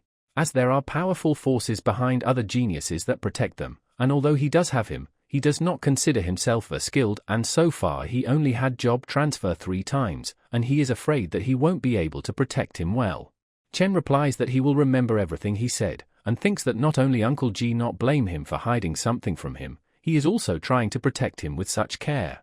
Ji Gang then tells him that speaking of his performance in the secret realm, this if it were to spread, his ranking on the list would be higher than MANHUA. He then asks Chen to tell him honestly on what did he do to MANHUA, and the secret realm is full of dead spirits, making his taste really. But Chen quickly leaves saying that he needs to wash up and sleep, while Ji Gang tells him that he did not say anything bad. Fast forward at his apartment, Chen has acquired 33 third-rank blood essence, 14 fourth-rank blood essences, and after selling most of the equipment for these, he should be able to get his second swarm now. He pours them on his hands, while telling his insects it's time to eat, and feeds them the third-rank one first. He notes that this is equivalent to an above-level 63rd transfer master for humans. It takes hundreds of ferocious beasts to extract a bottle. He has invested a lot of money in this. Little Nine also comes out, saying that she really wants to eat as well, and Chen tells her to not eat now, as it's still early for her reproduction. Hearing which, she starts to cry and Chen gives up and feeds her one of the bottles as well. Next up he feeds them a 4th-rank blood essence, equivalent to an above-level 94th transfer Great Master. We then see the 9 miasma wings offspring's reproductions completes, and the amount is an astonishing 100,000. They all start to come out, as Chen quickly tries to recall them back as they are currently at his house. He orders them to go back to the insect nest and keep quiet, and to not come out unless they are told to. Looking around, he sees his house a bit damaged and says, "These insects are so terrifying and all they know is how to eat. How is he supposed to manage them?" Chen notes that he has 197 stars, noting that it's increasing quite fast, and they are almost catching up with the average third transfer master. With everything set, it's time to wait for tomorrow's Tianjiao camp trip, and once he get to level 30, he would be able to complete his second transfer. And when that happens, he would be able to get a new mother insect. Back at the Night Watch office, Tang Xin is surprised hearing that Jie Gang is wanting his teacher, the Heavenly Blade King, to come forward.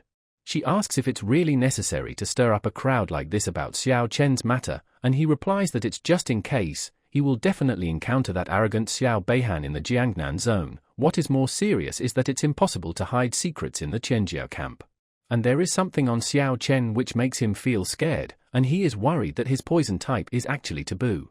Tang Jin asks how is it possible, and tells him to not scare her like this. Ji Gang tells her that ever since the turbulence caused by the Devourer 600 years ago, and the birth of the forbidden occupation in Daxia, those discovered with it were all immediately killed. But she argues that if Xiao Chen really has a forbidden type, it would have been revealed when he first awakened, and tells Ji Gang that he is simply being too paranoid about it. Ji Gang replies that he hopes he is just being paranoid. Fast forward, Chen arrives in some kind of jungle, as he is trying to find his way, and seems to have lost it again. Suddenly, he hears someone shouting for help. He notices someone hanging up the tree, as the person tells Chen that he is scared of heights. Chen uses his growth of all things and gets him back down from the tree. The guy tells Chen that it was quite scary, and the bird nest did not look that high until he got up there. Chen thinks that this guy was scared of heights but still wanted to get to the nest, and wonders if this is what they call a kiddled. The old guy asks Chen that since he saved him, is there anything he can do for him, and Chen asks if he knows the way to get to the Tianjiao camp. The old guy tells him that he is going there as well, so he can follow him, and Chen thanks him for leading the way. While walking, Chen notices and asks, since he hasn't awakened as well, why doesn't he keep his sword in the inventory space? But the old guy replies that he is not an awakened, he simply trains in sword. Back then, he didn't have the talent. After he failed in awakening, he ran around trying to make a living, but even after 10 years, he couldn't even afford a toilet in the city. At that time, he was completely disheartened and ran into the mountains to seek death, only to find a small hut left by an old hunter and this blade. And then he decided to practice swordsmanship in the mountains every day. After training for 50 years, he suddenly had an epiphany, and asks Chen if it isn't mysterious. Chen awkwardly replies, it is, and the old man asks if he would like to learn from him, as he only knows one move and is about to show it to him. But seeing Chen's demeanor, he laughs it off and says that he got a bit ahead of himself, and he would wait until he wants to learn from him. Suddenly Chen notices something. And it's the Tianjiao camp, but as he looks besides him, he finds the old man gone, and wonders where did he went and calls him quite weird. We get the look of Tianjiao camp, and a huge line of people signing up for it. The instructor there tells everyone who wants to enter to queue up to report and get their identity wristband, and they must not remove the wristband unless they are eliminated. We see Chen receiving his card, and the instructor tells him to not lose it and get ready to enter the camp. We see Sandao and Hanxiu have also arrived, as Sandao refers to Chen as benefactor and Hanxiu calls him master. Seeing them both here, he is quite surprised and thinks that he can close an eye on benefactor, but why is he also a master now? Meanwhile they both know each other as well, as Hanxiu calls Sandao her ex-crush and Sandao calls Hanxiu pervert mu Hanxiu. They start bickering with each other, with Sandao telling her to stop with ex-crush, and she has told her many times to not read those Yuri novels and to stop indulging in promiscuous relationship with her girlfriends. But Hanxiu replies that she is right, only now she is understanding how it feels to have her heart moved, and calls Sandao being nothing special. On the other hand, Little Nine is enjoying the show and Chen once again thinks that it's too much information again. Hanxiu clings to Chen and Sandao asks her why is she still stubbornly following her, and she replies, don't be so presumptuous, she is only being with her master, who is Jiang Chen. Hearing it, Sandao laughs at her, saying that she always told her that she is not a Yuri, but now it has come true, and Hanxiu gets embarrassed and replies that Chen really made her heart move. Sandao hugs her, and says that now they are good friends again, and Hanxiu tells her that she feels like they are both best friends and rivals in love now, so they can only consider each other enemies, and hearing this all Chen is annoyed at their girl talk. Suddenly, they notice an explosion and Chen wonders what is happening. Sandao replies that it seems like someone is fighting. One of the instructor comes forward in anger, saying that these guys haven't even entered the camp and are already fighting. Do they really wanna die? Chen behind notes that he is the patrol instructor and his strength should be at the level of a 3rd transfer grandmaster. But as soon as he joins the fight, he comes flying back from it and injured badly as well, as tells others to call the higher-ups, as those crazy people are here. Sandow, shocked, says that a 3rd transfer grandmaster was sent flying with a single hit, and wonders who is the person fighting. Hanxue replies that who else could it be, other than the top performers from the Jiangnan zone. We are first introduced to this short-haired woman, whose name is Tang Ying, an assassin type. She has extremely terrifying strength and she's the youngest gold medal assassin in Tianji Tower. It is also said that recently, in Sakura Empire, a 4th transfer grandmaster was assassinated. Next up, the one who is emitting a blood-red aura all over, he is Bai Feng, also known as the Little Killer God. He is disciple of the Commander-in-Chief of the East China Sea Defense Line, the most brilliant genius in the military region, but he seems to have some psychological problems and easily goes out of control. And the blue-haired one, who is holding the sword, is called Xiao Beifan, and his grandfather is one of the 7 pillars of Daxia. His profession, Qinlian Sword Immortal, is considered god-level. Sandow recognizes him as that thieving guy. The epic-level sword that he is holding was apparently stolen from her family, and Chen also takes notice of him, calling him truly deserving of the genius title, as he notes that he is countless times stronger than Xiao Yuan Wu. But he wonders that who is the person who is surrounded by them. Hanxue replies, he is the invincible descendant, Jiang Wushuang. He is said to have 3 professions, and they are all hidden type. He is obviously unbelievable strong, and they are unable to beat him even with their combined strength. Chen remembers him as the person who is ranked 3rd on the Daxia Genius Hunting list, and wonders if his insect can handle these people. Suddenly we see Beifan up in the sky and lands right on Chen and Sandow's location, though Chen was able to save her from his landing. Beifan tells Wushuang that his fist style is not bad, considering it was able to blow him away. Suddenly Beifan notices Chen and tells him that he has heard that Xiao Yuan Wu died at his hands. And although he also didn't like that useless person, he will have to die today as well. He was originally planning to finish off Jiang Wushuang first, but since he is here, he would deal with him first. Chen gets ready to fight as well, saying, even if his strength is different, it looks like everyone in the Xiao family shares the same rotten personality. As they both are about to start fighting, Chen remembers his promise to Uncle Ji about not to draw attention, but thinks that there is nothing else he can do in this situation. Suddenly, a sword slash comes flying towards in between them, cutting the ground itself, and someone shouts at them to move aside, as the chief instructor, Heavenly Blade King, has arrived. Blade King tells them, for whoever wants to fight, they have to answer to this sword in his hands. Chen is surprised upon seeing him and remembers that he is the weird old man he met on the way here, and with just a wave of his sword, he shook the 4 geniuses to the point of being unable to move, and his little insects were almost affected by the shock as well.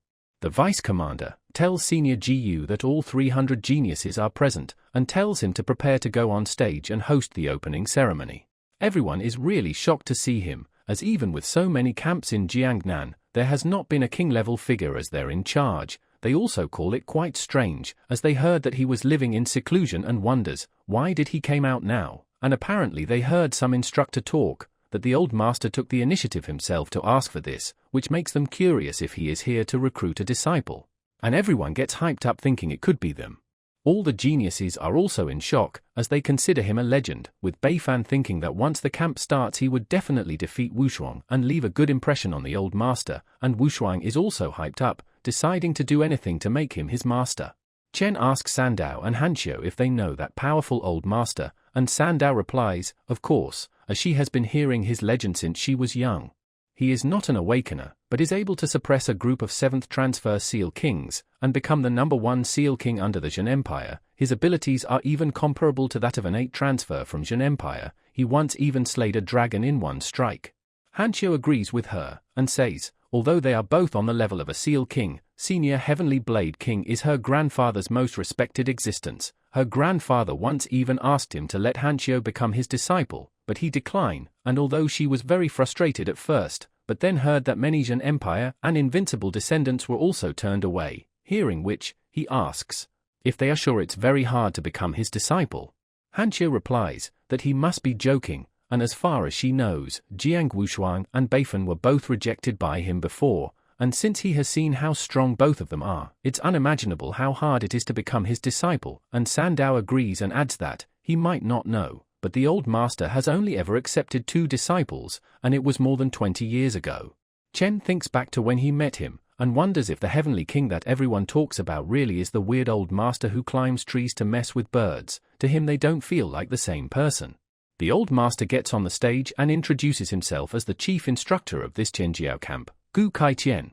He tells everyone that as they know, their Jiangnan zone's Chenjiao camp has been underperforming for the past few years because the fighting here is all for show. If they don't dare to give it their all here, then on a real battlefield with real dangers, they would just end up dead and with no burial. There are more and more monsters in this world, and they need many capable geniuses. Therefore, in order to better showcase and unleash the abilities of their geniuses and make a better selection. This year, he has set a new rule for the Jiangnan zone's Chenjiao camp, the death quota. Vice instructor is shocked hearing that and tries to stop him, but Kai-tian tells him that he has the final say here, and if anything happens, he would take the responsibility. Vice president gets nervous on hearing that, and thinks that the higher-ups did not mention this before, and there has not been one in the history of Chenjiao camps. There are many powerful geniuses down there. This would end up creating a lot of chaos. Gu Kai-tian tells everyone that he would need 10 of them to die for him in every round of the test. If they want to withdraw, they can leave now. People are hesitant to leave, since if they do so, their family honor will be damaged, and Wu Shuang thinks that it's expected of the Blade God, and agrees that Jiangnan's own Chenjiao should have done this ages ago. Bei Fan looks at Chen and thinks that this rule is especially made for him, as when the camp starts, he can meet 2 of the old master's quota. And as for Chen, he also thinks that with this quota, even if the conflict escalates later, and he kills Xiao Beihan, Uncle Ji, and others won't have to worry too much. Gu Kai-tian is quite impressed as no one is leaving. As such, he announces the camp entry assessment beginning, and that there are 300 people in the first round, and half of which will be eliminated. Within the camp, 150 advancement flags have been hidden randomly. They can use whatever method they like. The round will end at 6 a.m. on the second day. Those with the flags will advance. He tells them to fight with confidence, and kill with confidence. They can fight alone or form alliances. They can even tear down the camp if they want, but in the end, he wants to see their bloodlust. As he tells them to disperse, everyone quickly runs to take the flag. As for them, the best method is to find the flags and avoid all the geniuses, making it the only safe way for them. Meanwhile, Bei Fan gets ready to kill Chen as soon as the round starts. Chen tells both Sandao and Hanqiu to search for the advancement flags, and he will deal with Xiao Beihan here. They hesitate to leave him alone, but he tells them that it's an order and they both quickly go away. Beihan chuckles, saying that it's funny a newbie like him who is not even a second transfer wants to be a hero. Chen notes that Beihan's sword energy is indeed powerful, but it's far inferior compared to Yuan Wu, but he is also much stronger than before, and he doesn't know if it's possible to deal with him using only poison without exposing the insect larvae, and he also gets ready to fight while telling Beihan to stop talking nonsense. Beihan quickly sends a sword slash towards him, telling Chen that he is right, he should not waste his words on someone who is going to die soon. But before the slash could even reach Chen, someone else counters it with their own attack. And we see it was Tang Ying, as Beihan asks her, why did she do that, and Chen notes that it's that female assassin. She nags at Beihan, asking if he forgot about their agreement with Bei Feng that they will kill Jiang Wushuang first once the camp starts, and yet he is wasting time and constantly leaving to take care of insignificant matters. She also mocks him, saying that he is just desperately using excuses because he is actually afraid of Wushuang, which pisses him off. They both start to leave, as Bei Fan claims that it's not a big deal to deal with Wushuang first and he can deal with the trash later, and Tang Ying points him towards the direction Wushuang went. Chen is left quite confused with all this and feels as if she is helping him intentionally. She looks back towards Chen and winks, and Chen realizes that she indeed is, and wonders why is it, as they don't even know each other. She turns out to be Tang Jin's niece, and her aunt asked her to secretly take care of Chen in the Chenjiao camp, but with her abilities, she cannot fight with Beihan head-on, and can only borrow the name Wushuang to try and delay his movements. And as they are walking, a guy comes in front of them, offering Beihan flag and introduces himself as the son of his grandfather's subordinate, Huang Yongchao. Beihan tells him that he really does not need that, but if he wants to show loyalty then he could help him with something, which he happily obliges to. Tang Ying realizes the problem and thinks that Chen would have to deal with this on his own, and hopes that Hanqiu and Sandao is able to protect him.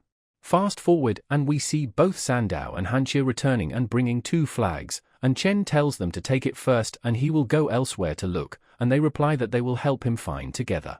Suddenly they are attacked by someone, and Chen defends by throwing the table at the attack. Chen asks who is there, and if they are here to steal their flag. And we see it's Yongchao who replies that he is here to steal his life while charging another attack. Sandow knows him. He has the hidden profession, chasing Sun's extreme flame archer, and he is level 39 and his father is a 6th transfer venerable and she is not sure her shield can handle his attack. We see him launch a big arrow towards them and Chen tells them both to get out of his way. And he jumps towards him, saying that he can tolerate everything, but if he wants to kill him, then he should not blame him for being ruthless. After all, someone has to meet the master's death quota.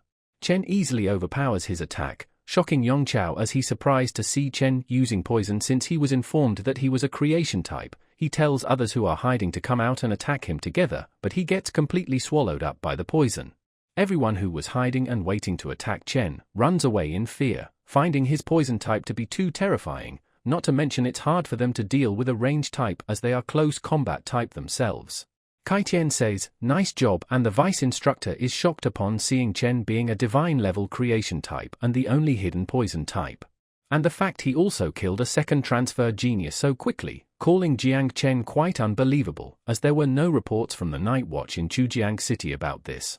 Kai Tian tells Guang to go and report it. Furthermore, he also tells him to call a few more space-type Great Masters. In an emergency, they need to be ready to teleport at any time. It is to prevent those brats from being too ruthless in their killings, and Guang immediately accepts his order. Guang quickly runs, thinking that he better leave before the old master changes his mind. Otherwise, if the geniuses truly start a massacre, the consequences would be unimaginable. But suddenly Kai Tian stops him. Guang gets scared and wonders if he is going to take back his words. But Kai Tian tells him to prepare 10 3rd-tier peak ferocious beasts and deploy them separately, and also attack the Qingyun flags on them. Guang accepts the order and calls it a brilliant move. As this way, those prodigies will first fight those monsters for the Qingyun flags, preventing them from harming ordinary people. Switching scenes, we see Wushuang has been surrounded by Beihan and others, and Wushuang tells them that as he already said, even if the 3 of them come at him, they still won't be able to kill him, and even if they win, would they really feel glorious about their victory? Beihan replies that although it's 3 against 1, and there won't be any glory in winning, it's just not interesting fighting against someone else. Suddenly, everyone gets a notification that Huang Yongchao has been killed and eliminated by Jiang Chen, as Wushuang notes that the first blood has already been drawn, and wonders who is Jiang Chen. Beihan thinks that although Huang Yongchao's abilities are ordinary, he is still a decent 2nd transfer, and is at least top 50 in this Chenjiao camp. He is also much stronger than Yuan Wu, but despite this, he was killed in such a short time. All of this surprises Beihan. Tang Ying is also shocked, as this should not be possible, as her aunt told her that Chen is just a level 26 creation type, which makes her question, how could he kill a level 39 combat type so quickly, as even she won't be able to do it this fast. Bai Fang also takes notice that there is a hidden crouching tiger in this Chenjiao camp. Wushuang tells all of them that it looks like there is another expert here, and wouldn't they like to meet him? Suddenly, they get another announcement. 10 3rd-tier peak ferocious beasts have been deployed in various locations and all of them carry 3 Qingyun flags on their body. Those who possess the Qingyun flag will receive additional ranking weight, and top 10 in the rankings will receive rewards. First place will get 100 million, and every rank below will decrease by 10 million. Hearing which, all of them quickly disperse and Wushuang says, that looks like the Heavily Blade King gave them some new toys and decides to compete using the Qingyun flag as the measure. Hearing the announcement, Chen also thinks that the Chenjiao camp is quite generous for giving 100 million even though the camp just started, and if he gets the first place, in addition with the resources, he would be able to reproduce again very quickly.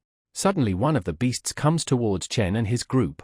Chen notes that this is the 3rd-tier peak ferocious beast, and Hanqiu tells everyone to be careful as it's equivalent to a level 93rd transfer Grandmaster.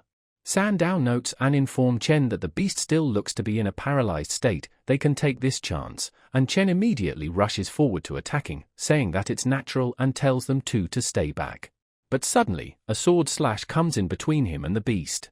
And it's Beihan, who tells Chen that he is really something. Not only did he kill Huang Yongchao instantly, he was also going to snatch away the Qingyun flag as well. He underestimated him in the past, but now he will kill him today. Chen also gets ready to fight him and tells him that if he wants to fight, he should stop talking nonsense.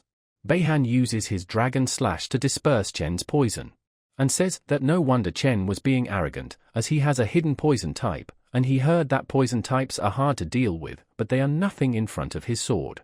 Both Sandow and Hanxiu also gets worried. A strong wind can counter poison type, and Hanxiu says that he is in danger and they have to save him. Sandow tells her to not do that, as his poison is not ordinary. If they tried to help, it would only cause him more trouble. But Chen uses more of his power and creates a poison dragon to attack Beihan with. But Beihan notes that it's not dispersing, so he decides to surround it with his sword energy and consume all of his poison mist. But seeing it, Chen smirks, thinking that with his sword energy blocking all the vision, it makes it easier for him to devour it. We see Little Nine coming out and devouring all of Beihan's sword energy, as Chen tells Little Nine to help him once she is full, and soon enough, we see Beihan's sword energy breaking down completely. Beihan starts to cough up blood, and is shocked, wondering how is it possible and what kind of poison is it to be able to destroy sword energy. He puts up his life jade protector, telling Chen that his poison cannot penetrate his life jade. Meanwhile, Chen thinks that Xiao family has done it again, though it's a shame. Since this battleground is watched all over, he cannot let his young insects show their original form. Chen asks Sandow if she can give him an opaque Earth's eternal shield, which covers this whole area, and she replies that she will try. We see Sandow's shield covering the whole area, obscuring everyone's view, as Beihan asks Chen, what is he trying to do? Chen starts to prepare his attack, and asks Beihan to guess how Yuan Wu died. Beihan tells Chen to not compare his life jade to the crappy life jade of that trash. Chen also tells him to not compare past him to the current him, and tells Little Nine to smash his life jade to bits. She rushes towards him while saying that she will smash it, but Beihan surrounds himself with the sword energy, and Chen is surprised to see it, as he didn't thought he would be that capable. Suddenly the beast also appears, and with this, Chen notes that he has no choice but to use his full power.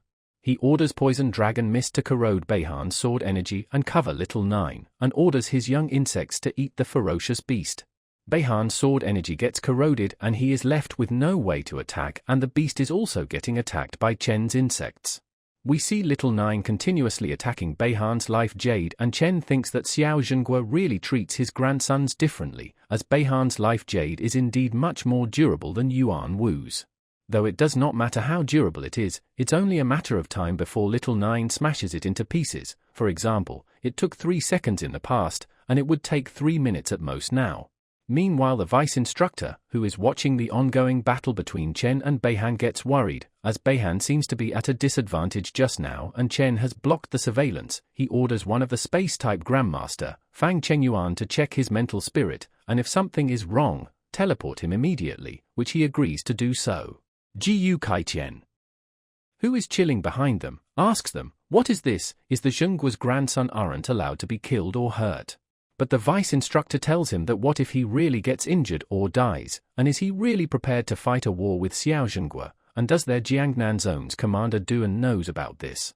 And although he gave an order to prohibit any information within Chenjiao camp from leaking out, once the camp is over, the outside world will always know. Kaitian thinks that Xiao Beihan's abilities are considered to be the cream of the crop, and wonders if Jiang Chen could really kill him, and questions what is that brat trying to do with blocking their view. Fast forward, and we see Chen has taken down the beast, noting that it might be strong, but it's not match for his insects. Meanwhile, Beihan's life jade is breaking down, as he is in shock on how is it happening, and Chen also notes that it's not going to last much longer. Suddenly, someone transmits into his mind, telling him to not go overboard, as a space-type Grandmaster, Fang Chengyuan, is coming over. Hearing which, he realizes that a space-type instructor is actually sending him a warning, and he calls Little Nine back, and tries to finish this fight as fast as possible, or he would be exposed. He orders one of the insect to explode and the rest to turn into poison mist. As such, we see a huge explosion is caused by it, and Sandow's barrier also breaks due to it. The explosion only leaves a hand behind and the sword as well. Chen notices it and wonders if only a limb is left or if he was saved by the space-type Grandmaster, and considers this arm as an interest for now and decides to pursue him later. He hands over the sword to Sandow, and she thanks him for it, and as they got 3 flags, Chen tells them to each have 1, but Sandao replies that she got her sword and that is enough for her, and Hanxia replies that she does not want it either and he can have them. All she wants is to see him defeat Wushuang and get the first place. Meanwhile, Vice Instructor is angry at Cheng Yuan for not doing his job properly and asks why did he not teleport Beihan in time. He replies that he didn't want to, as the poison mist was too vicious. He sent his mental image over and before he saw anything, it was already being corroded. Afterwards, he heard a loud explosion and he used all of his strength to teleport there, but it was already too late. The Vice Instructor asks, how is it possible? How can poison corrode his mental spirit? And tells him stop pushing the blame. Kai Tian arrives and tells Guang to get silent. He scolds him and asks if he knows why he is stuck at the peak of the 5th transfer. It is because he always curry favor with the powerful that he cannot pass the test of his own conscience. Earlier, when he mentioned Xinghua and the consequences, he could not bother to respond.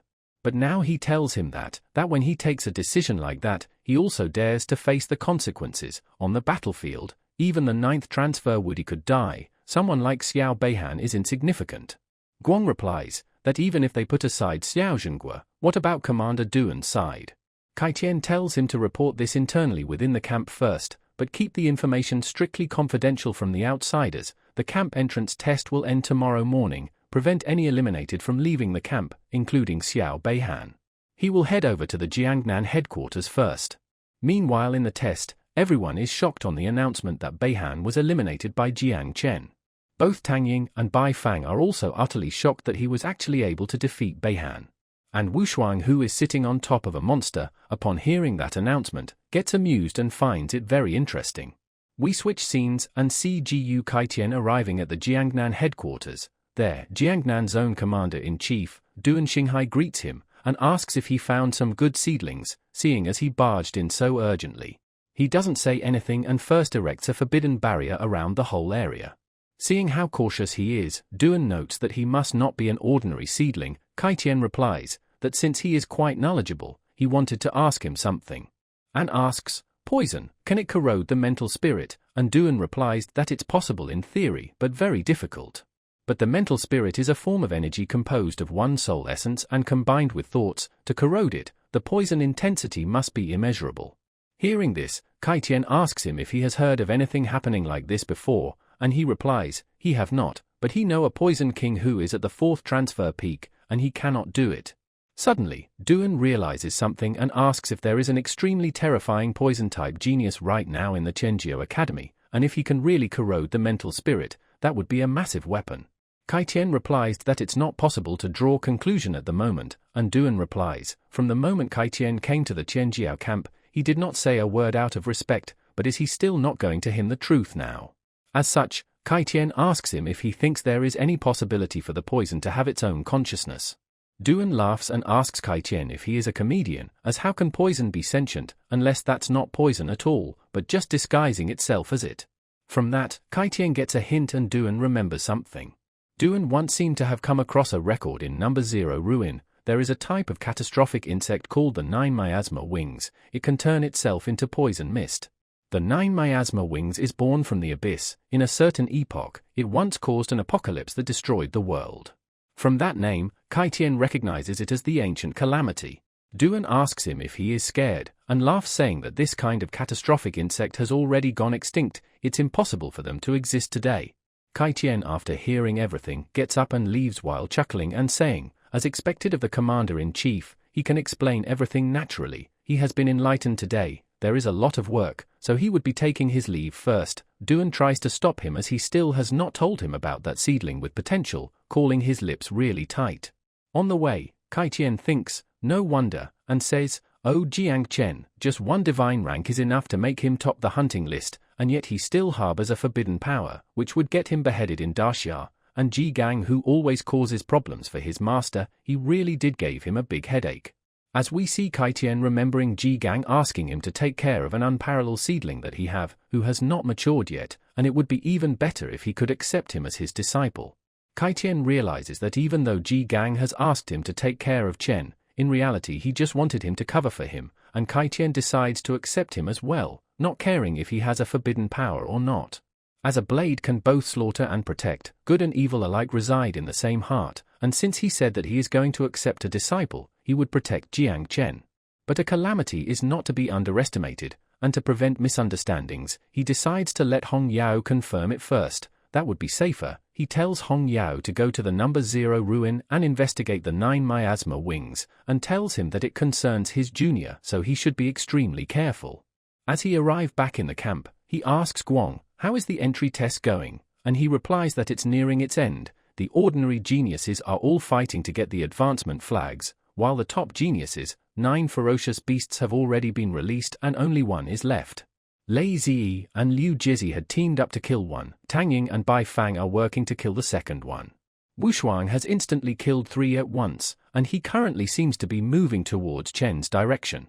Kai Tian asks, "What about Jiang Chen?" And Guang replies that he has killed 2 beasts, and they have just released the 9th beast in his vicinity. Back to Chen, we see him confronting another beast and calls out his insect to eat it. We see the little 9 leveling up upon eating it all. Suddenly, a huge fist attacks them and Sandao quickly puts up her barrier and Chen realizes from the punch that it's Wu Shuang. But it easily cracks and they both get blown away. Chen uses his poison and is able to block his attack, but is still pushed back by it. Wu Shuang is also surprised that Chen's poison was able to stop his attack and says that it's no wonder that geniuses call him the poison demon, Jiang Chen. Chen also says that as expected of the 3rd-ranking genius in Daxia, his punch is pretty powerful. Chen asks him if he is here to snatch away the ferocious beast away from him. But he chuckles and replies that the beast has been poisoned by him to the point that only shell is left, what is even left to steal. Chen asks, then what is here to do? Wu Shuang tells Chen to not get the wrong idea, he was just curious about him and wanted to meet him. Chen tells Wu Shuang that if he is going to face him, then he should be willing to bet his life on the line. And Wu Shuang replies, that's right, at the very least, you have to bet on your life. As such their battle commences as both of them release their attacks. We see Wu Shuang countering Chen's poison using his 1,000-foot cliff attack. Chen is surprised to see his attack getting countered like that and he is pushed back due to it. He notes that Wu Shuang's punches are too fierce and fast, and his poison is spreading too slowly. He calls on Little Nine and asks if she devour flesh and blood of this level, she would level several times, wouldn't she?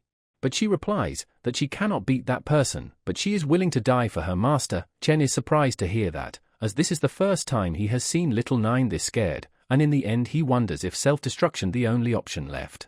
He tells Little Nine to hide ifs he cannot win this, and thinks that no matter what, he cannot let Little Nine die, or else it would be all over.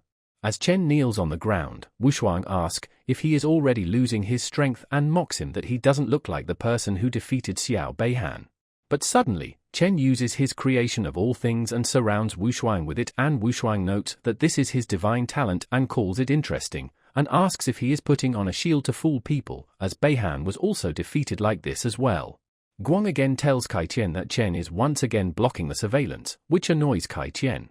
Guang tells one of the instructor that judging by the battle so far, Wu Shuang should be fine and there is not a need to interfere, but Kai Tian tells them to rescue Jiang Chen. Guang tells him that he is being a little biased, and Kai Tian calls it nonsense, saying that Wu Shuang is level 46 and Jiang Chen is level 26, there is no comparison between them. While thinking that he is his disciple, he just wants to protect him a little, there shouldn't be anything wrong with that. Back to the fight, Chen calls out his insect swarm, and Wu Shuang says, so this is his real power. Wu Shuang begins to gather energy around him and Chen orders his insects to encircle him. Wu Shuang uses mountain peaks upon mountain peaks and punch the ground, which causes multiple fists made of energy to erupt from it and destroy Chen's insects. But Chen closes down the insects right on Wu Shuang, and explodes them directly on top of him. But Wu Shuang comes out completely unscathed and tells Chen that he understands now how Beihan lost to him. While in mid-air, Wu Shuang bombards Chen with multiple fist attacks, and Chen struggles to stand up straight. Chen notes that this punch is several times stronger than the last one, and in astonishment, wonders if this is the power of Wudi's descendant. And 2 self-destructs only managed to blow away the force of his punches, they did not hurt him at all, as such he wonders if he would have to self-destruct several dozens or even hundreds of THM to make a difference, as he worked so hard to breed these bugs. But seeing how he has no choice left, he self-destructs 10 of them on top of Wu Shuang, but he is still able to come out without any damage. Chen then uses his creation of all things, but Wu Shuang pushes them away and tells Chen there is no need, as the battle is already over.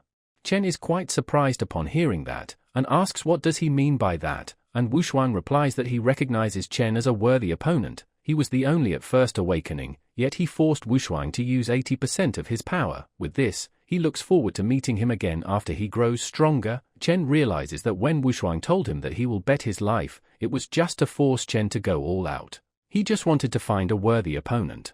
Wushuang starts to yawn and says that he is feeling sleepy again, and he would go take a nap, and asks Chen to handle the last beast. Chen asks if he is giving him the first place.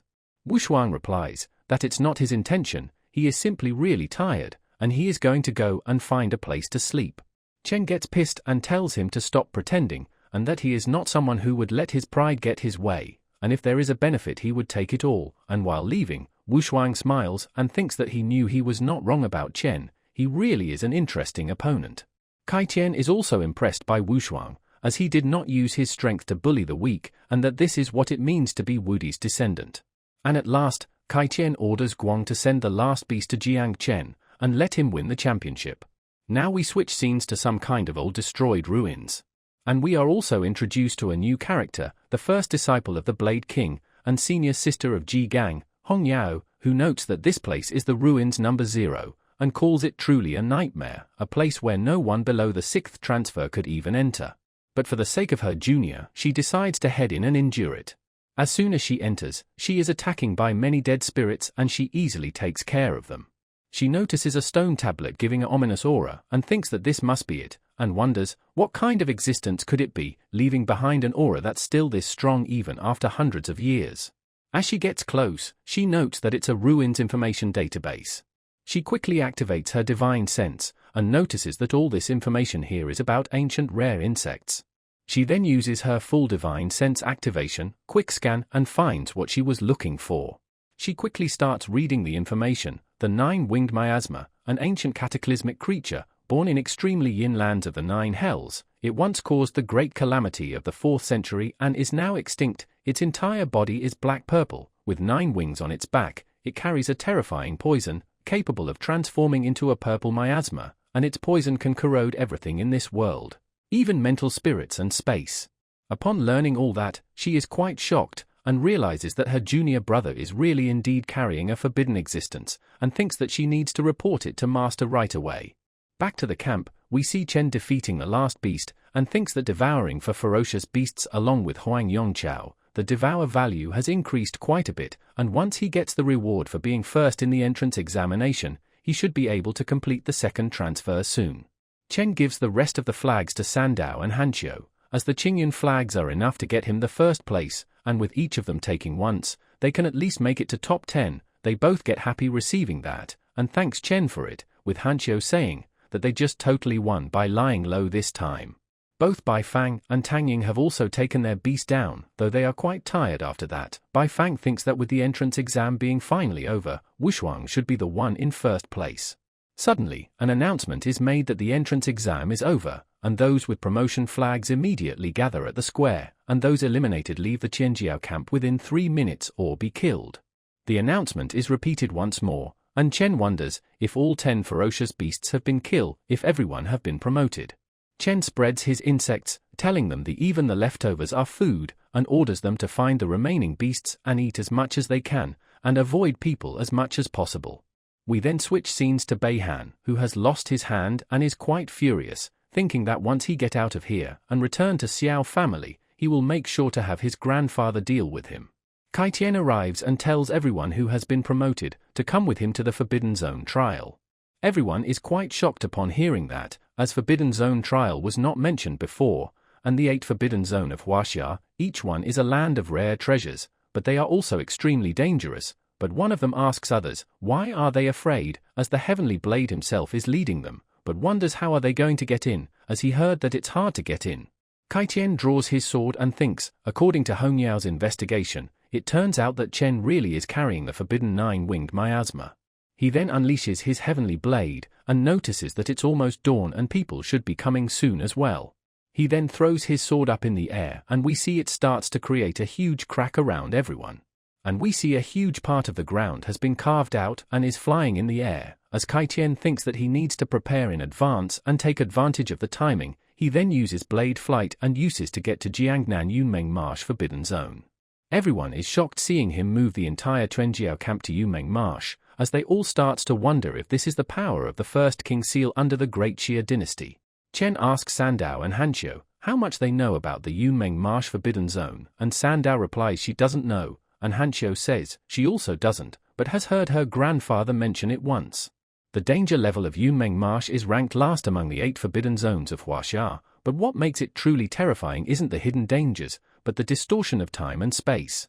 In that region, there are countless dimensional fragments, like bubbles, interconnected. Some of the spaces within these dimensional fragments are even larger than Earth itself, and they are constantly moving, disorderly, so it's easy to get lost. Chen replies that in other words, the space within Yunmeng Marsh is chaotic, and asks what about the time. Hanxiu replies, time should be completely different from the outside world. It is said that a century ago, a regular person came to Yunmeng Marsh with a determined mindset, and he became a 7th transfer sealed king. According to him, 200 years had passed inside, but only 2 hours outside, and her grandfather also once explored there. He was lost for 3 days inside, but 3 years passed in the outside world. Hearing which, Chen asks that the opportunities and risk are random there, and Sandao tells him to not worry, since if Heavenly Blade King is leading everyone, he must have a safe route planned, and Chen replies that he hopes she's right. He also thinks that it sounds like Yunmeng Marsh is indeed a dangerous place, but also a place of great opportunity, though it feels to him that Heavenly Blade King is doing this for him. Kaitian thinks that since Hongyao was able to detect the 9-winged miasma, Xiao Zhenguo would be able to find it out soon as well, and when that happens, the entire Great Xia won't be able to keep it a secret, and due to this, he hopes that Yunmeng Marsh would be able to buy them enough time to find allies. Back at what remains of the camp, some people are in shock that Heavenly Blade was able to move the entire camp. One of them wonders if he is planning a rebellion, since that camp holds the majority of their entire Jiangnan's elites, and questions, where is the Commander Duan? We see just Kaitian sent a transmission to Duan just 2 minutes before leaving, and Duan is rushing towards the site while calling Kaitian an old fool, and thinks if he is asking him to gamble his life with him.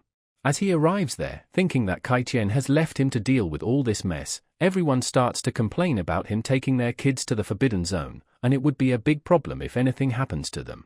Duan shrugs them off, saying that Kaitian has already said that he would bring them back by the selection day. There is nothing to panic about. Duan starts thinking that even if it's for that invincible prodigy, was it really necessary for him to rush to the Forbidden Zone like this, or is he trying to hide or escape something? Suddenly, Duan remembers their conversation from before, and assumes that it must be something to do with the 9 miasma wings. We switch scenes and see Kaitian contacting Ji Gang, informing him that Jiang Chen indeed possess something taboo. It is a serious matter, so he is taking him to lay low for a while, and he should stay outside and try to find allies among the sealed kings. When they return, they might face a fierce battle.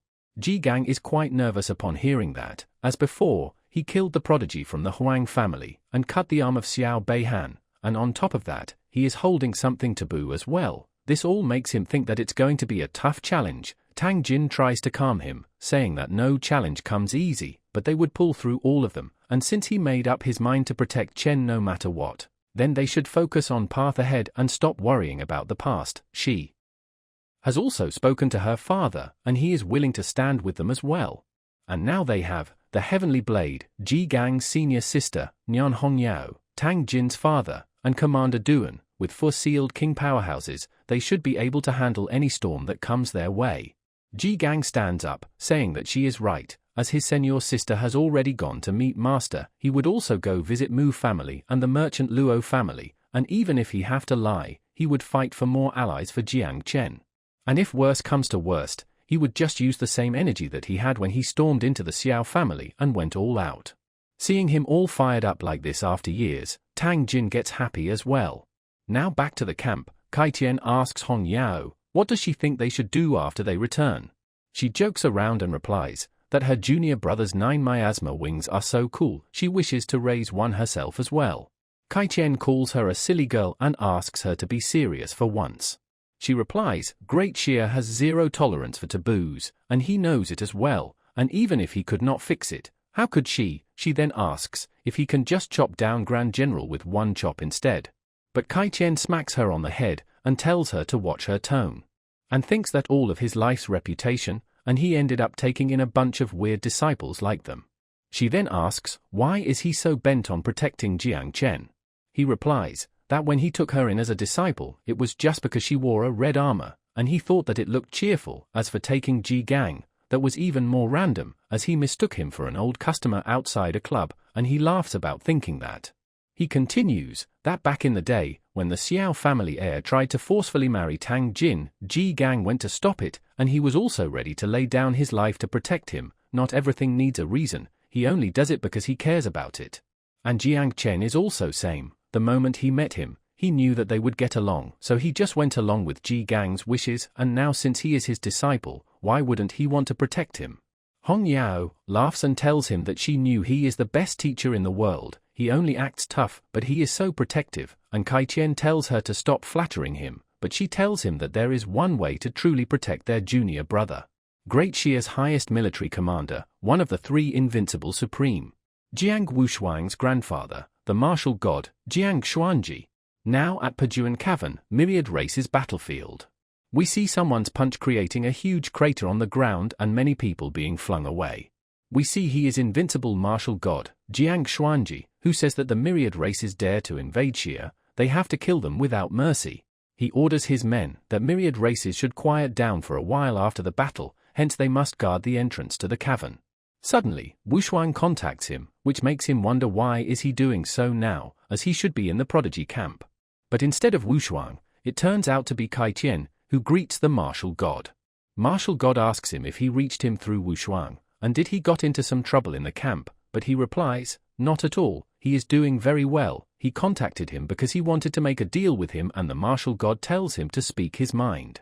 Kai Qian tells him that he has taken in a disciple named Jiang Chen, a divine-level creation type, but he possesses the taboo 9 miasma wings and he wants him to protect his life. The martial god is shocked upon hearing that, and says that he must be joking, as Great Xia has always believed that it's better to kill than let any taboo go free, and does he really think that the martial god is all-powerful? But Kai Qian asks, isn't that true, and martial god asks him to name the terms. Kai Qian asks if he has heard of the Hall of Taishu in Yunmeng Marsh, only he knows the way there in all of Grand Xia, and he can take Jiang Wushuang there and give him something fortuitous. Hearing which, martial god recognizes it as the legendary treasure trove of the heavenly Tao, and if Wushuang can go there, his cultivation will advance greatly. Martial god replies that he can agree to his terms, but on one condition: Jiang Chen is not allowed to use the 9 miasma wings during the prodigy tournament, and if he cannot take first place on the Great Xia's overall prodigy leaderboard, he will throw him into the Myriad Race's battlefield to fend for himself. Kai Qian is taken back from hearing that, and martial god tells him that if he really wants to save his life, he has no other choice. Kai Qian agrees with his condition, and thinks that sending him to the battlefield is still better than him being killed by General Xiao and others as soon as they return. Meanwhile, martial god is planning something else, as the 9 miasma wings, an ancient exotic species, it's impossible for it to reach a natural calamity scale in this era. Besides, this generation of Great Xia has produced 3 other divine-level talents, and Jiang Chen is only the 4th, and he is a creation type. Without using his taboo, he won't even be able to pass Wushuang's test, let alone take the first place. And even if by some miracle, he stirs up some trouble, as a martial god, he could wipe out any evil spirit in this world in seconds. Back to the Qianjiao camp, Chen asks, have they officially entered Yunmeng Marsh now, and does anyone remember their way here? And Hanqiu replies, in these constantly shifting dimensional fragments, remembering the path is impossible. The heavenly blade relies on aura to lead the way. It said Yunmeng Marsh has 10 layers, with the 10th and 9th being relatively safer. The deeper they go, the easier it is to get lost. Her grandfather got lost in the 7th layer years ago. They all sit down, as Chen tells them that he already feels lost, and since the path cannot be remembered with their eyes and brain, they should meditate and let their spiritual sense guide them, which they both agree with. Inside there, Chen notes that there is no wind in his mind, yet the tree of all things is drifting towards something, and wonders if it's leading the way. Or maybe there is something ahead that the tree of all things is desperately craving. Suddenly on the tree, he notices that it bore a fruit. As he picks it, we see it's a function fruit, which lets him copy abilities.